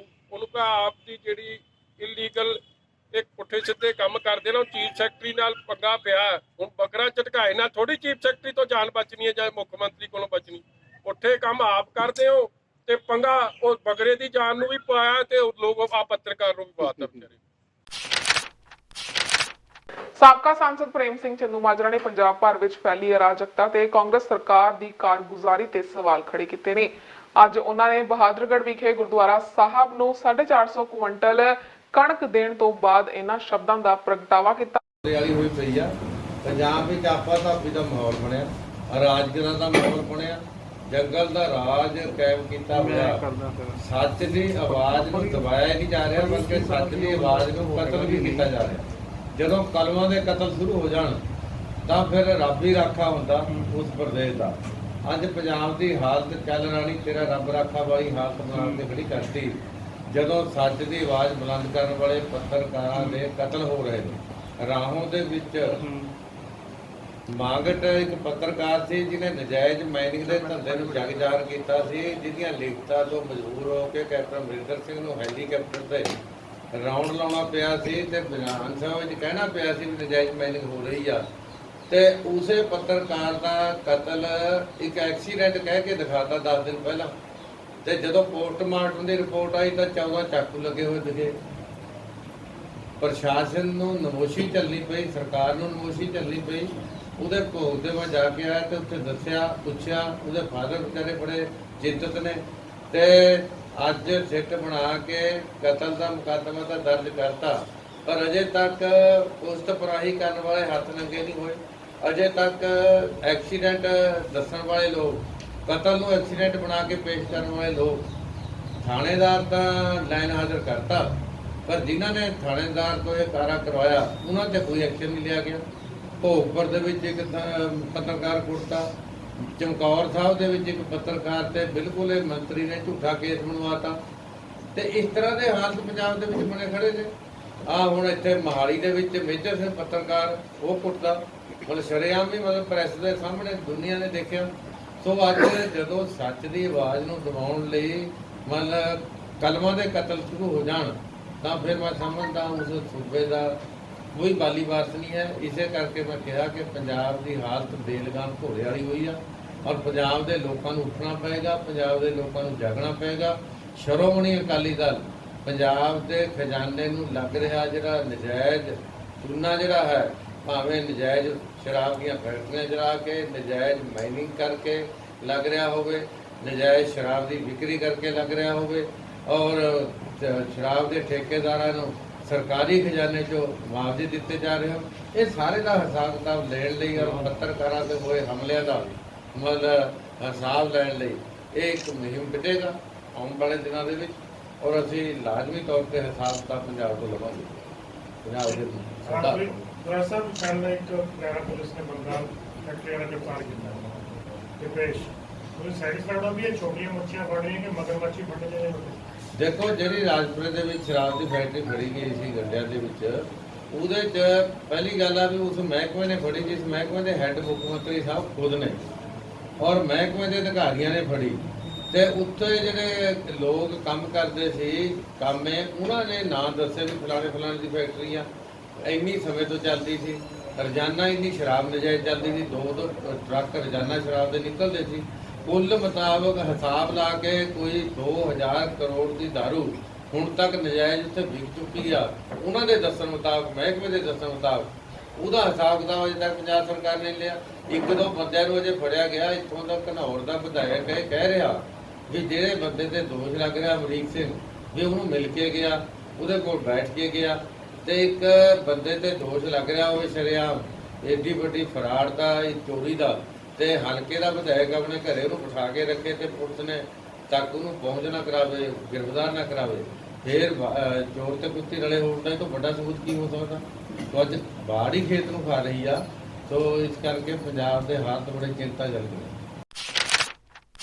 ਅਗਲੀ ਖਬਰ ਬਰਨਾਲਾ ਤੋਂ। ਬਰਨਾਲਾ ਪੁਲਿਸ ਵੱਲੋਂ ਬਾਰਡਰ ਏਰੀਆ ਦੇ ਕੋਲੋਂ ਲਗਭਗ 40 ਕਰੋੜ ਰੁਪਏ ਦੀ ਹੈਰੋਇਨ ਬਰਾਮਦ ਕੀਤੀ ਗਈ ਹੈ। ਅੱਜ ਜਿਵੇਂ ਤੁਹਾਨੂੰ ਮੈਂ ਦੱਸਿਆ ਕਿ ਪ੍ਰੈਸ ਕਾਨਫਰੰਸ ਦੇ ਦੌਰਾਨ ਕਿ ਅਸੀਂ ਅੱਜ ਜਿਹੜੀ ਟੋਟਲ ਸਾਡੀ ਜੋ ਸਸਪੈਕਟਡ ਟੂ ਬੀ ਹੈਰੋਇਨ ਹੈਗੀ ਹੈ, ਅਸੀਂ ਇਹ ਬਾੜੇਕੇ ਦੇ ਚੌਂਕੀ ਦੇ ਵਿੱਚੋਂ ਦੇ ਏਰੀਏ ਦੇ ਵਿੱਚੋਂ ਇਹ ਫੜੀ ਹੈਗੀ ਹੈ। 8 ਕਿਲੋ ਤੇ 290 ਗ੍ਰਾਮ ਹੈ ਸਮੇਤ ਕੈਨੀ ਅਤੇ ਜਿਹੜੀ ਬੋਤਲ ਜਿਹਦੇ ਵਿੱਚ ਇਹ ਸੀਗੀ, ਤੇ ਨਾਲ ਇਹਦੇ 15 ਜਿੰਦਾ ਕਾਰਤੂਸ ਵੀ ਸਨ। ਤੇ ਇਹ ਅਕ੍ਰੋਸ ਦੀ ਬਾਰਡਰ ਸਾਨੂੰ ਇੱਕ ਟਿਪ ਆਫ ਸੀਗੀ, ਜਿਹਦੇ ਵਿੱਚ ਪਹਿਲੀ ਕੰਸਾਈਨਮੈਂਟ ਆ ਕੇ ਉਹਦੇ ਵਿੱਚੋਂ ਕੁਝ ਹੈਰੋਇਨ ਇੱਥੇ ਵਿਕੀ ਸੀ, ਜਿਸ ਦੇ ਵਿੱਚ ਅਸੀਂ 13/5 ਨੂੰ ਇੱਕ ਪਰਚਾ ਦਰਜ ਕੀਤਾ ਸੀਗਾ ਇੱਕ ਲੇਡੀ ਦੇ ਉੱਤੇ, ਜਿਸ ਤੋਂ ਅਸੀਂ 55 ਗ੍ਰਾਮ ਹੈਰੋਇਨ ਪ੍ਰਾਪਤ ਕੀਤੀ ਸੀ। And we had a specific information that second instalment of that big consignment ਜਿਹੜੀ ਹੈਗੀ ਆ ਉਹ 22 ਤਰੀਕ ਨੂੰ ਅੱਜ ਹੈਗੀ ਹੈ। ਤਾਂ ਫਿਰ ਉਸ ਐਕਟਿੰਗ ਉਹਨਾਂ ਟਿਪ ਆਫ ਅਸੀਂ ਪਾਰਟੀ ਸਾਡੀ ਜਿਹੜੀ ਅੱਜ ਗਈ ਸੀਗੀ ਤੇ ਅਸੀਂ ਉੱਥੋਂ ਇਹ ਜਿਹੜੀ 8 ਕਿਲੋ ਤੇ 290 ਗ੍ਰਾਮ ਹੈਰੋਇਨ ਜਿਹੜੀ ਜਾਪਦੀ ਹੈਗੀ ਆ ਉਹ ਅਸੀਂ ਰਿਕਵਰ ਕੀਤੀ ਹੈ। ਜਿਹੜੇ ਕਿ ਏਰੀਆ ਜਿਸ ਤਰ੍ਹਾਂ ਮੈਂ ਦੱਸਿਆ ਇਹ ਬਾਰਡਰ ਤੇ ਜਿਹੜੀ BOP ਹੈਗੀ ਹੈ, ਬਾਰਡਰ ਆਊਟ ਪੋਸਟ BSF ਦੀ ਬਾੜੇਕੇ ਉਹਨੂੰ ਕਹਿੰਦੇ ਆ, ਬਾੜੇਕੇ BOP ਉਸ ਦੇ ਏਰੀਆ ਦੇ ਵਿੱਚੋਂ ਰਿਕਵਰ ਹੋਈ ਹੈ। ਮਾਰਕੀਟ ਰੇਟਸ ਪੁਲਿਸ ਵੱਲ ਐਸੀ ਐਸ ਸੱਚ ਮਾਰਕੀਟ ਰੇਟਸ ਹੁੰਦਾ, ਬਟ ਐਜ਼ ਪਰ ਦੀ ਜੋ ਪ੍ਰੈਵਲੈਂਟ ਜਿਹੜੀਆਂ ਖਬਰਾਂ 'ਚ ਜਿਸ ਤਰ੍ਹਾਂ ਹੁੰਦਾ it is pegged to be around 5 crores to a kg, but there is nothing as such ਕੋਈ benchmark ਤਾਂ ਗਵਰਨਮੈਂਟ ਆਫ ਇੰਡੀਆ ਵੱਲੋਂ ਹੁੰਦਾ ਨਹੀਂ। ਇਹ ਸਾਡੀ ਆਰਡੀਨੈਂਸ ਫੈਕਟਰੀ ਦੇ ਤਾਂ ਨਹੀਂ ਇੰਡੀਆ ਦੇ, definitely they are from the Pakistan. ਸਾਡੀ ਹਿਊਮਨ ਇੰਟ ਹੁੰਦੀ ਹੈ, ਸਾਡੇ ਸੋਰਸਿਸ ਹੁੰਦੇ ਆ, ਤੇ we work day and night, we are in contact with some ਸਾਡੇ ਕੋਲ ਰਿਲਾਇਬਲ ਸੋਰਸਿਸ, ਸਾਡੇ ਆਪਦੇ ਸੋਰਸਿਸ ਹੁੰਦੇ ਆ, ਉਹਨਾਂ ਨੂੰ ਅਸੀਂ ਕੜੀ ਨਾਲ ਕੜੀ ਜੋੜਦੇ ਹੈਗੇ ਤਾਂ ਫਿਰ ਉਸ ਨੂੰ ਅਮਲੇ ਜਾਮਾ ਪਨਾਈ ਦਾ ਹੈਗਾ, ਕੜੀ ਨਾਲ ਕੜੀ ਜੋੜ ਕੇ ਤੇ ਸੋ ਰਿਜ਼ਲਟਸ ਆਰ ਬਿਫੋਰ ਯੂ। ਨਹੀਂ ਉਹ ਹਾਲੇ ਅਸੀਂ this is under investigation, the cases are still under investigation, we have some vital leads at this moment I cannot divulge ਕਿਉਂਕਿ ਹਾਲੇ ਤਾਂ ਫਿਰ ਉਹ ਸਾਡਾ ਸਾਰਾ ਖੇਰੂ ਹੋ ਜਾਏਗਾ ਆਪਰੇਸ਼ਨ। ਸੋ ਰਿਕਵਰੀ ਸਾਡੇ ਕੋਲ ਹੈਗੀ ਹੈ, we are satisfied this heroin could have gone in the hands of this smugglers, would have reached to the people, ਕੋਈ ਡਰਗ ਐਡਿਕਟ ਤਾਂ ਅਸੀਂ ਉਸ ਵੇਲੇ ਸੋਚਦੇ ਹਾਂ ਵੀ ਚਲੋ ਜੇਕਰ ਬੰਦਾ ਨਹੀਂ ਤਾਂ ਘੱਟੋ ਘੱਟ ਹੈਰੋਇਨ ਤਾਂ ਹੈ ਜਿਸ ਨਾਲ ਅਸੀਂ ਬਚਾ। ਇਸ ਨੇ ਨਹੀਂ ਇਨਫੋਰਮੇਸ਼ਨ ਦਿੱਤੀ, ਆਈ ਸੈਡ ਕਿ देयर इज ਸਮ ਇਨਫੋ, ਅਸੀਂ ਵੀ ਡੋਂਟ ਡਬਲ ਆਰ ਰਿਸੋਰਸਿਸ, ਅਸੀਂ ਆਪਣੇ ਸੋਰਸਿਸ ਨੂੰ ਪਬਲਿਕ ਡੋਮੇਨ ਦੇ ਵਿੱਚ ਨਹੀਂ ਦੱਸਦੇ। ਇਟ ਵਾਸ ਜਿਹੜੇ ਉੱਥੇ ਮੌਕੇ ਤੇ ਗਏ ਸੀ ਉਹ DSP DC ਸਾਡੇ ਰਮਨਿੰਦਰ ਦਿਓਲ ਤੇ ਇੰਸਪੈਕਟਰ ਬਲਜੀਤ, ਉਹਦੇ ਨਾਲ ਪਾਰਟੀ ਸੀਗੀ, ਸੁਪਰਵਾਈਜ਼ਡ ਬਾਈ ਦੀ SPD, ਓਬਵੀਅਸਲੀ ਸਾ ਡਿਟੈਕਟਿਵ ਸਟਾਫ ਦਾ ਕੰਮ ਹੁੰਦਾ। ਜਿਹੜੀ ਦੇਖੋ ਅਕ੍ਰੋਸ ਦੀ ਬਾਰਡਰ ਤਾਂ ਨਾਰਕੋ ਟੈਰਰਿਜ਼ਮ ਤਾਂ ਹੈਗਾ ਹੀ ਹੈ। We all know that Pakistan is trying to push drugs, trying to push ammunition ਆਪਾਂ ਥੋੜ੍ਹੇ ਸਮੇਂ ਪਿਛਲੇ ਸਮੇਂ ਦੇ ਵਿੱਚ ਜੇ ਆਪਾਂ ਇਸੇ ਜਨਵਰੀ ਤੋਂ ਲਾਈਏ ਤਾਂ ਕਿੰਨੇ ਡਰੋਨਸ, ਕਿੰਨੇ ਐਮੂਨੀਸ਼ਨ ਅਸੀਂ ਫੜਿਆ, ਕਿੰਨੀ ਰਿਕਵਰੀ ਮਜੀਠਾ ਦੀ ਪੁਲਿਸ ਨੇ ਕੀਤੀ ਹੈਗੀ ਹੈ। ਬਹੁਤ ਜ਼ਿਆਦਾ ਰਿਕਵਰੀ, ਮਤਲਬ ਕਮੈਂਡੇਬਲ ਜੌਬ ਉੱਥੇ ਸਾਡੀ ਮਜੀਠਾ ਪੁਲਿਸ ਵਾਲਿਆਂ ਨੇ ਕੀਤੀ ਹੈ, ably led by mister Vikram Duggal ਜਿਹੜੇ ਉੱਥੇ SSP ਨੇ। ਅਤੇ ਇਸ ਤਰ੍ਹਾਂ ਹੀ ਸਾਰੇ ਕਮਿਸ਼ਨਰੇਟ ਜਿਹੜੇ ਬਾਰਡਰ ਦੇ ਹੈਗੇ ਆ, ਫਿਰੋਜ਼ਪੁਰ 'ਚ ਬੜੀ ਹੈ, ਫਾਜ਼ਿਲਕਾ ਦੇ ਵਿੱਚ ਹੈਗੀ ਹੈ, ਸੋ ਆਪਣਾ ਜਲੰਧਰ ਰੂਰਲ ਦੇ ਵਿੱਚ, ਸੋ ਅਕਰੋਸ ਦੀ ਕੋਸ਼ਿਸ਼ ਚੱਲਦੀ ਰਹਿੰਦੀ ਹੈ। ਅੰਮ੍ਰਿਤਸਰ ਪੁਲਿਸ ਵੱਲੋਂ ਚੋਰੀ ਦੇ 4 ਟਰੈਕਟਰਾਂ ਦੇ ਨਾਲ 2 ਲੋਕਾਂ ਨੂੰ ਗ੍ਰਿਫਤਾਰ ਕਰਨ ਦਾ ਸਮਾਚਾਰ ਪ੍ਰਾਪਤ ਹੋਇਆ ਹੈ। ਗ੍ਰਿਫਤਾਰ ਕੀਤੇ ਗਏ ਚੋਰਾਂ ਦੀ ਨਜ਼ਰ ਟਰੈਕਟਰਾਂ ਤੇ ਹੀ ਹੁੰਦੀ ਸੀ। ਫੜੇ ਗਏ ਚੋਰਾਂ ਨੇ ਜਾਂਚ ਵਿੱਚ ਦੱਸਿਆ ਕਿ ਇੱਕ ਟਰੈਕਟਰ ਉਹਨਾਂ ਦੁਆਰਾ ਗੁਰਦਾਸਪੁਰ ਚੋਂ ਚੋਰੀ ਕੀਤਾ ਗਿਆ। ਉਸ ਨੂੰ ਗ੍ਰਿਫਤਾਰ ਕਰਨ ਦੇ ਲਈ ਛਾਪੇਮਾਰੀ ਕੀਤੀ ਜਾ ਰਹੀ ਹੈ। ਜਲਦ ਹੀ ਉਸ ਨੂੰ ਵੀ ਗ੍ਰਿਫਤਾਰ ਕਰ ਲਿਆ ਜਾਵੇਗਾ। ਜਾਂਚ ਅਧਿਕਾਰੀ ਦਾ ਕਹਿਣਾ ਹੈ ਕਿ ਇਹਨਾਂ ਲੋਕਾਂ ਦੀ ਵੀ ਜਾਂਚ ਕੀਤੀ ਜਾ ਰਹੀ ਹੈ ਤੇ ਹੋਰ ਵੀ ਖੁਲਾਸੇ ਹੋਣ ਦੀ ਸੰਭਾਵਨਾ ਹੈ। 4-5 ਦੀ ਮਿਡਨਾਈਟ ਨੂੰ ਇਹ ਵੱਲਾ ਏਰੀਏ ਦੇ ਵਿੱਚ ਇੱਕ ਰੀਪਰ ਔਰ ਇੱਕ ਟਰੈਕਟਰ ਚੋਰੀ ਹੋਇਆ ਸੀਗਾ ਰਜਿੰਦਰ ਸਿੰਘ ਸਾਨੂੰ ਪੂਰਨ ਸਿੰਘ ਉਹਨਾਂ ਦਾ। ਉਹਨਾਂ ਨੇ ਫਿਰ ਕੰਪਲੇਂਟ ਲੌਂਚ ਕਰਾਈ ਸੀਗੀ, ਉਹਦੇ ਬੇਸ 'ਤੇ ਅਸੀਂ FIR ਲੌਂਚ ਕੀਤੀ ਤੇ FIR ਵਿੱਚ ਅਸੀਂ ਜਿਹੜਾ ਚੋਰੀ ਦਾ ਮੁਕੱਦਮਾ ਦਰਜ ਕੀਤਾ। ਫਿਰ ਉਸ ਤੋਂ ਬਾਅਦ ਫਰਦਰ ਇਨਵੈਸਟੀਗੇਸ਼ਨ ਕੀਤੀ। ਇਹਦੇ ਵਿੱਚ ਇੰਸਪੈਕਟਰ ਜਿਹੜੇ ਮੁਖਤਿਆਰ ਸਿੰਘ ਹੈ SHO ਵੱਲਾ, ਹੀ ਗੋਟ ਇਨਫੋਰਮੇਸ਼ਨ ਕਿ ਮੈਨੂੰ ਜਿਹੜਾ ਇਸ ਚੋਰੀ ਦੇ ਕੇਸ 'ਚ ਜਿਹੜਾ ਬੰਦਾ ਵਾਂਟਡ ਹੈ ਉਹ ਫਲਾਣੀ ਜਗ੍ਹਾ ਹੈਗਾ। ਇਹਨਾਂ ਨੇ ਉਹਨੂੰ ਟੀਮਾਂ ਬਣਾ ਕੇ ਤੇ ਉਹਨੂੰ ਅਰੈਸਟ ਕੀਤਾ। ਅਰੈਸਟ ਕਰਕੇ ਉਹਦੇ ਕੋਲ ਇੱਕ ਰੀਪਰ ਔਰ ਪਲੱਸ ਇੱਕ ਜਿਹੜਾ ਟਰੈਕਟਰ ਰਿਕਵਰ ਕੀਤਾ। ਉਹ ਜਿਹੜਾ ਟਰੈਕਟਰ ਰਿਕਵਰ ਕੀਤਾ ਸੀਗਾ ਉਹ ਆਲਰੇਡੀ ਮੁਕੇਰੀਆਂ ਦੇ ਏਰੀਏ 'ਚ ਚੋਰੀ ਕੀਤਾ ਸੀ ਇਹਨਾਂ ਨੇ। ਉਸ ਤੋਂ ਬਾਅਦ ਫਰਦਰ ਇਨਵੈਸਟੀਗੇਸ਼ਨ ਕੀਤੀ, ਪੁੱਛਗਿੱਛ ਕੀਤੀ, ਇੰਟਰੋਗੇਸ਼ਨ ਕੀਤੀ। ਉਸ ਤੋਂ ਬਾਅਦ ਇੰਟਰੋਗੇਸ਼ਨ ਸਾਨੂੰ ਇਹ ਰਿਵੀਲ ਕੀਤਾ ਇਹਨਾਂ ਨੇ, ਇਸ ਬੰਦੇ ਨੇ, ਕਿ ਮੈਂ 2 ਟਰੈਕਟਰ ਜਿਹੜੇ ਰਜਿੰਦਰ ਸਿੰਘ ਸਾਨੂੰ ਆਪਣੇ ਲੋਪੋ ਕਿਹਦਾ ਹੈਗਾ ਬੰਦਾ, ਉਹਨੂੰ ਮੈਂ ਵੇਚੀਏ ਸਸਤੇ ਭਾਅ। ਦੈਨ ਇਹਨਾਂ ਨੇ ਫਿਰ ਸਾਰੀ ਟੀਮਾਂ ਨੇ ਰਜਿੰਦਰ ਸਿੰਘ ਨੂੰ ਅਰੈਸਟ ਕੀਤਾ, ਪਲੱਸ 2 ਟਰੈਕਟਰ ਉਹਦੇ ਕੋਲ ਰਿਕਵਰ ਕੀਤੇ। ਇੱਕ ਟਰੈਕਟਰ ਜਿਹੜਾ ਅਸੀਂ ਜਗਜੀਤ ਸਿੰਘ ਹੈਗਾ ਕੋਈ ਉਹਦੇ ਕੋਲੋਂ ਰਿਕਵਰ ਕੀਤਾ, ਪਰ ਉਹ ਇਸ ਵੇਲੇ ਅਬਸਕੌਂਡਿੰਗ ਹੈ। ਰਾਈਟ ਨਾਓ ਸਾਡੇ ਕੋਲ 2 ਅਕਿਊਜ਼ਡ ਜਿਹੜੇ ਆ ਸਾਡੀ ਕਸਟਡੀ 'ਚ ਆ, ਇੱਕ ਬਲਜਿੰਦਰ ਸਿੰਘ ਔਰ ਦੂਸਰਾ ਰਜਿੰਦਰ ਸਿੰਘ ਲੋਪੋਗੇ ਦਾ। ਤੀਸਰਾ ਜਿਹੜਾ ਅਬਸਕੌਂਡਿੰਗ ਆ ਉਹਨੂੰ ਅਸੀਂ ਫੜਾਂਗੇ ਔਰ ਪਲੱਸ ਉਹਦੇ ਕੋਲ ਜਿਹੜਾ ਟਰੈਕਟਰ ਆ ਉਹ ਵੀ ਇੱਕ ਰਿਕਵਰ ਕਰਨਾ। ਅਗਲੀ ਕਾਰਵਾਈ ਦੇਖੋ ਜੀ, ਹੁਣ ਰਿਮਾਂਡ ਲੈ ਕੇ ਉਸ ਤੋਂ ਬਾਅਦ ਦੇਖੋ ਫਰਦਰ ਪੁੱਛਗਿੱਛ ਕਰਾਂਗੇ ਇਹਨਾਂ ਨੂੰ ਔਰ ਉਹਦੇ ਵਿੱਚ ਸਾਨੂੰ ਉਮੀਦ ਹੈ ਕਿ ਹੋਰ ਵੀ ਰਿਕਵਰੀ ਹੋ ਸਕਦੀ ਹੈ। ਗੁਰਦਾਸਪੁਰ ਵਿੱਚ ਇੱਕ ਸਕੀ ਮਾਂ ਵੱਲੋਂ ਆਪਣੇ ਹੀ 5 ਸਾਲਾ ਬੱਚੇ ਤੇ ਤੇਜ਼ਾਬ ਪਾ ਕੇ ਸਾੜਨ ਦਾ ਮਾਮਲਾ ਸਾਹਮਣੇ ਆਇਆ ਹੈ।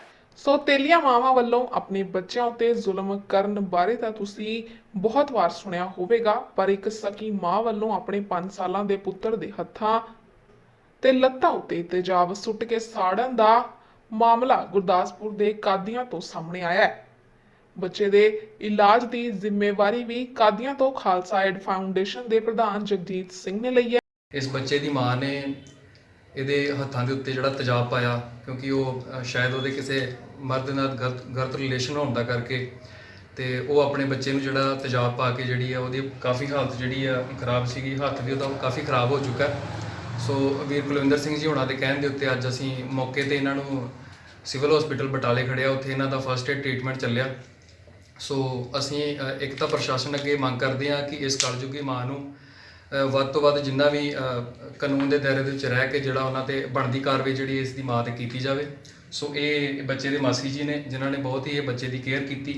ਸੋ ਅੱਜ ਅਸੀਂ ਇਹਨਾਂ ਦਾ ਟ੍ਰੀਟਮੈਂਟ ਕਰਵਾਇਆ। ਬਾਕੀ ਅਸੀਂ ਕਾਦੀਆਂ ਦੇ ਵਿੱਚ ਲਵਿਸ਼ ਅਰੋੜਾ ਜੀ ਜੋ ਆਪਣਾ ਅਨਮੋਲ ਕਵਾਤਰਾ ਜੀ NGO ਦੇ ਨਾਲ ਕੰਮ ਕਰਦੇ ਹਨ ਅਤੇ ਅਸੀਂ ਖਾਲਸਾ ਏਡ ਵੱਲੋਂ ਆਪਣੇ ਵੀਰਾਂ ਦੇ ਨਾਲ ਰਲ ਕੇ ਜਿਹੜੀ NGO ਕਾਦੀਆਂ ਤੋਂ ਚਲਾ ਰਹੇ ਹਾਂ। ਅਸੀਂ ਪੂਰਾ ਇਸ ਭੈਣ ਨੂੰ ਸਹਿਯੋਗ ਦੇ ਰਹੇ ਹਾਂ ਕਿ ਇਹਨਾਂ ਦੇ ਬੱਚੇ ਤੇ ਜਿੰਨਾ ਵੀ ਇਲਾਜ ਦਾ ਖਰਚਾ ਹੋਵੇਗਾ ਉਹ ਸਾਡੀ NGO ਵੱਲੋਂ ਕੀਤਾ ਜਾਵੇਗਾ। ਸੋ ਗੁਰੂ ਸਾਹਿਬ ਅੱਗੇ ਅਰਦਾਸ ਕਰਦੇ ਹਾਂ ਕਿ ਬੱਚੇ ਦੀ ਚੜ੍ਹਦੀ ਕਲਾ ਕਰੇ ਅਤੇ ਪ੍ਰਸ਼ਾਸਨ ਤੋਂ ਦੁਬਾਰਾ ਮੰਗ ਕਰਦੇ ਹਾਂ ਕਿ ਇਸ ਦੀ ਮਾਂ ਦੇ ਉੱਤੇ ਜਿਹੜੀ ਬਣਦੀ ਕਾਰਵਾਈ ਜਿਹੜੀ ਕੀਤੀ ਜਾਵੇ। ਭਾਈ ਇਹ ਕਹਿਣਾ ਚਾਹੁੰਦੇ ਪਹਿਲਾਂ ਇਹਦੀ ਮੇਰੇ ਦੇਰ ਵੱਲੇ ਵਿਆਹੀ ਇਹਦੀ ਮੰਮੀ ਤੇ ਹੁਣ ਇਹਨੇ ਫਿਰ ਉਹ ਬੰਦਾ ਕਰ ਲਿਆ ਵਾ, ਉੱਥੇ ਚਲ ਗਈ ਤੇ ਹੁਣ ਕੁੜੀਆਂ ਛੱਡ ਗਈ ਤੇ ਬੱਚੇ ਨੂੰ ਉਹਨੇ ਹੱਤਿਆ ਕੀਤੀ, ਤੇਜ਼ਾਬ ਪਾਇਆ। ਤੇ ਉਹ ਮੰਗ ਕਰਨ ਚਾਹੁੰਦੇ ਵੀ ਇਹਨੂੰ ਠੀਕ ਹੋਣਾ ਚਾਹੀਦਾ, ਉਹਨੂੰ ਸਜ਼ਾ ਮਿਲਣੀ ਚਾਹੀਦੀ। ਭਾਈ ਉਹਨੇ ਹੋਰ ਬੰਦਾ ਕਰ ਲਿਆ। ਇਹ ਭਾਈ ਸਾਡੀ ਬਹੁਤ ਕੀਤੀ ਇਹਨਾਂ ਨੇ। ਹਾਂਜੀ ਤੇ ਚੱਲ ਸਾਡੀ ਗਰੀਬ, ਅਸੀਂ ਬਹੁਤ ਜ਼ਿਆਦਾ ਗਰੀਬ ਹਾਂ, ਇੱਥੋਂ ਤੇ ਬਹੁਤ ਕੀਤੀ। ਕਿੱਥੇ ਖੜਿਆ ਸੀ ਤੱਕ ਮੱਚ ਬਟਾਲੇ ਭਾਈ। ਕੀ ਦੱਸਿਆ ਡਾਕਟਰ ਨੇ? ਡਾਕਟਰ ਨੇ ਕਿਹਾ ਸਵੇਰੇ ਆਇਓ, ਤੁਹਾਨੂੰ ਦੱਸਾਂਗੇ ਤੁਹਾਨੂੰ ਫਿਰ। ਅੰਮ੍ਰਿਤਸਰ ਪੁਲਿਸ ਵੱਲੋਂ ਅੱਜ ਹਜ਼ਾਰਾਂ ਲੀਟਰ ਕੱਚਾ ਲਾਹਣ ਬਰਾਮਦ ਕੀਤੇ ਜਾਣ ਦਾ ਸਮਾਚਾਰ ਪ੍ਰਾਪਤ ਹੋਇਆ ਹੈ। ਅੰਮ੍ਰਿਤਸਰ ਪੁਲਿਸ ਨੇ ਅੱਜ ਇੱਥੋਂ ਦੇ 3 ਪਿੰਡਾਂ 'ਚ ਹਜ਼ਾਰਾਂ ਲੀਟਰ ਕੱਚਾ ਲਾਹਣ ਬਰਾਮਦ ਕੀਤਾ ਹੈ। ਇਸ ਸੰਬੰਧੀ ਜਾਣਕਾਰੀ ਦਿੰਦੇ ਹੋਏ excise inspector madam Rajwant Kaur Gill ਨੇ ਦੱਸਿਆ ਕਿ ਉਹਨਾਂ ਨੂੰ ਖਾਸ ਮੁਖਬਰ ਨੇ ਇਤਲਾਹ ਦਿੱਤੀ ਸੀ ਕਿ ਬਲਾਕ ਚੁਗਾਵਾਂ ਵਿੱਚ ਪੂਰੇ ਜ਼ੋਰ-ਸ਼ੋਰ ਨਾਲ ਦੇਸੀ ਸ਼ਰਾਬ ਦਾ ਵੱਡਾ ਕਾਰੋਬਾਰ ਚੱਲ ਰਿਹਾ ਹੈ, ਜਿਸ ਦੇ ਚੱਲਦੇ ਉਹਨਾਂ ਵੱਲੋਂ ਬਲਾਕ ਚੁਗਾਵਾਂ ਦੇ 3 ਪਿੰਡ ਜੱਜੇ, ਮੰਦਦ ਤੇ ਸੌੜੀਆਂ ਵਿੱਚ ਛਾਪੇਮਾਰੀ ਕੀਤੀ ਗਈ, ਜਿੱਥੇ ਵੱਡੀ ਮਾਤਰਾ ਵਿੱਚ ਕੱਚਾ ਲਾਹਣ ਤੇ ਦੇਸੀ ਸ਼ਰਾਬ ਬਰਾਮਦ ਕੀਤੀ ਗਈ ਹੈ। ਮੈਨੂੰ ਇੱਕ ਖਾਸ ਮੁਖਬਰ ਨੇ ਇਤਲਾਹ ਦਿੱਤੀ ਸੀ ਕਿ ਜਗਾਵੇਂ ਸਰਕਲ ਦੇ ਵਿੱਚ ਜਿਹੜਾ ਸ਼ਰਾਬ ਦਾ ਦੇਸੀ ਨਜਾਇਜ਼ ਸ਼ਰਾਬ ਦਾ ਧੰਦਾ ਵਾ ਉਹ ਬੜੇ ਜ਼ੋਰਾਂ ਸ਼ੋਰਾਂ ਨਾਲ ਬਹੁਤ ਹੀ ਲਾਰਜ ਸਕੇਲ ਤੇ ਹੋ ਰਿਹਾ। ਤੇ ਅਸੀਂ ਅੱਜ ਪਿੰਡ ਜੱਜੇ, ਉਸ ਤੋਂ ਬਾਅਦ ਸੌੜੀਆਂ, ਉਸ ਤੋਂ ਬਾਅਦ ਮੰਦ, ਇਹਨਾਂ 3 ਪਿੰਡਾਂ ਦੇ ਵਿੱਚ ਰੇਡ ਕੀਤਾ ਵਾ। ਤੇ ਜਿਹੜਾ ਮਤਲਬ ਖਾਸ ਤੌਰ ਤੇ ਲੋਕਾਂ ਦੇ ਘਰਾਂ ਦੇ ਵਿੱਚ ਤਾਂ ਕੋਈ ਇੰਨਾ ਸਮਾਨ ਨਹੀਂ ਮਿਲਿਆ, ਲੇਕਿਨ ਜਿੱਥੇ ਉਹਨਾਂ ਨੇ ਬਾਹਰ ਕੋਈ ਡਰਮ ਦੱਬੇ ਹੋਏ ਸੀ ਉਹ ਸੱਕੀ ਦੇ ਨਾਲ ਉਹ ਸਾਨੂੰ ਕੋਈ 15 ਕੁ ਡਰਮ ਮਿਲ ਗਏ ਆ, ਜਿਹਦਾ 200 kg ਤੁਸੀਂ ਇੱਕ ਦਾ ਲਾ ਲਓ 3000 ਲੀਟਰ ਲਾਣ ਮਿਲੀ ਹੈ ਸਾਨੂੰ ਉੱਥੋਂ। ਤੇ 34 ਕੁ ਬੋਤਲਾਂ ਸ਼ਰਾਬ ਇੱਕ ਪਰਾਲੀ ਦੇ ਢੇਰ ਦੇ ਵਿੱਚ ਉੱਥੇ ਮਿਲੀ ਹੈ। ਠੀਕ ਹੈ ਜੀ, ਇੱਕ ਖਾਲੀ ਕੈਨ ਮਿਲਿਆ ਵਾ ਤੇ ਇੱਕ ਖਾਲੀ ਸਾਨੂੰ ਛੋਟਾ ਕੈਨ ਮਿਲਿਆ ਵਾ। ਇਹ ਤਾਂ ਸਾਡਾ ਹੋ ਗਿਆ ਜੀ ਉਹ ਕੰਮ ਜਿਹੜਾ ਸਾਡਾ ਬਾਹਰੋਂ ਲਵਾਰਸ ਜਗ੍ਹਾ ਤੋਂ ਮਿਲਿਆ, ਜਿਹਨੂੰ ਅਸੀਂ ਸਟ੍ਰਾਈਕ ਕੀਤਾ ਵਾ। ਉਸ ਤੋਂ ਬਾਅਦ ਇੱਕ ਪਿੰਡ ਹੈਗਾ ਜੀ ਕੁੱਤੀਵਾਲ, ਅਸੀਂ ਉੱਥੇ ਰੇਡ ਕੀਤਾ। ਉਹ ਸਰਪੰਚਾਂ ਦੇ ਡੇਰੇ ਵੱਜਦੇ ਆ ਤੇ ਉਹਨਾਂ ਦੇ ਨਾਲ ਹੀ ਕੁਆਟਰ ਨੇ, ਸ਼ੈੱਡ ਜੇ ਬਣੇ ਹੋਏ ਆ। ਸ਼ੈੱਡਾਂ ਦੇ ਨੀਚੇ ਸਾਨੂੰ ਕਿਸੇ ਨੇ ਇਨਫੋਰਮੇਸ਼ਨ ਦਿੱਤੀ ਸੀ ਵੀ ਉੱਥੇ ਕੋਈ ਬੜਾ ਵੱਡਾ ਹੀ ਦੇਸੀ ਨਜਾਇਜ਼ ਸ਼ਰਾਬ ਦਾ ਜ਼ਖੀਰਾ ਪਿਆ ਹੋਇਆ। ਅਸੀਂ ਜਦੋਂ ਜਾ ਕੇ ਉੱਥੇ ਰੇਡ ਕੀਤਾ ਤੇ ਸਾਨੂੰ ਉੱਥੋਂ 80 ਲੀਟਰ ਸ਼ਰਾਬ, ਜੋ ਕਿ 106 ਬੋਤਲਾਂ ਬਣ ਜਾਂਦੀਆਂ ਨੇ ਘੱਟੋ ਘੱਟ, ਤੇ 6 ਪਲਾਸਟਿਕ ਦੇ ਡਰਮ ਮਿਲੇ ਆ ਤੇ 200 kg ਇਹਨੂੰ ਲਾਈਏ ਤੇ 1200 ਲੀਟਰ ਇਹ ਲਾਣ ਬਣ ਜਾਂਦੀ ਹੈ ਜੀ ਸਾਡੀ। ਤੇ ਇੱਕ ਲੋਹਾ ਸਮਾਨ ਭੱਠੀ, ਇੱਕ ਸ਼ਰਾਬ ਕੱਢਣ ਵਾਲੀ ਬੜੀ ਹੀ ਨਵੀਂ ਕਿਸਮ ਦੀ ਮੈਨੂੰ ਮਸ਼ੀਨ ਜਿਹੜੀ ਸ਼ਿਕਾਰੇ ਟਾਈਪ ਨੂੰ ਫਿੱਟ ਕੀਤੀ ਹੋਈ ਸੀ ਉਹਨਾਂ ਨੇ, ਉਹਦੇ ਉੱਤੇ ਭੱਠੀ ਲਾ ਕੇ, ਥੱਲੇ ਚਾਲੂ ਨਹੀਂ ਸੀ ਭੱਠੀ, ਬਸ ਲੱਕੜਾਂ ਲੁਕੜਾਂ ਰੱਖੀਆਂ ਸੀ ਤੇ ਉਹਦੇ ਉੱਪਰ ਉਹਨਾਂ ਨੇ ਉਹ ਮਸ਼ੀਨ ਫਿੱਟ ਕੀਤੀ ਸੀ। ਉਹ ਮਸ਼ੀਨ ਜਿਹੜੀ ਆ ਉਹ ਮਸ਼ੀਨ ਮਤਲਬ ਮੈਂ ਫਸਟ ਟਾਈਮ ਹੀ ਵੇਖੀ ਆ ਕਿ ਇਸ ਤਰ੍ਹਾਂ ਦੀਆਂ ਮਸ਼ੀਨਾਂ ਵੀ ਇਹੋ ਜਿਹੇ ਕੰਮ 'ਚ ਆਉਂਦੀਆਂ ਨੇ। ਉਹ ਮਸ਼ੀਨ ਵੀ ਅਸੀਂ ਫੜਦੇ ਆਏ ਆ। ਬਾਕੀ 4 ਖਾਲੀ ਕੈਨੀਆਂ ਮਿਲੀਆਂ ਵਾ ਤੇ ਦੁੱਧ ਜਿਹੜੀਆਂ ਡਿੱਗੀਆਂ ਹੁੰਦੀਆਂ ਦੁੱਧ ਪਾਉਣ ਵਾਲੀਆਂ 2 ਖਾਲੀ ਉਹ ਮਿਲੀਆਂ ਵਾ ਤੇ ਇੱਕ ਕੈਨ ਛੋਟਾ ਮਿਲਿਆ ਜਿਹਦੇ ਵਿੱਚ 10 ਬੋਤਲਾਂ ਸ਼ਰਾਬ ਆ। ਤੇ ਅਸੀਂ SHO ਸਾਹਿਬ ਨਾਲ ਥਾਣੇ ਗੱਲ ਕਰ ਲਈ ਆ, ਸਮਾਨ ਲੋਡ ਕਰਕੇ ਉੱਥੇ ਜਾ ਰਹੇ ਆ ਤੇ ਦੋਸ਼ੀ ਦੀ ਨਾਂ ਪਤਾ ਕਰਕੇ ਸਾਰਾ ਵੀ ਕਿਹਦੀ ਆ, ਇਹ ਕਿਹਦਾ ਵਾ, ਮਤਲਬ ਕਿੰਨੇ ਇੰਨਾ ਲਾਰਜ ਸਕੇਲ ਤੇ ਕੰਮ ਕੀਤਾ ਹੋਇਆ ਵਾ, ਉਹ ਅਸੀਂ ਵੈਰੀਫਾਈਡ ਕਰਕੇ ਤੇ ਉਹ ਬੰਦੇ ਦੇ ਅਗੇਂਸਟ ਪਰਚਾ ਹੋ ਰਿਹਾ।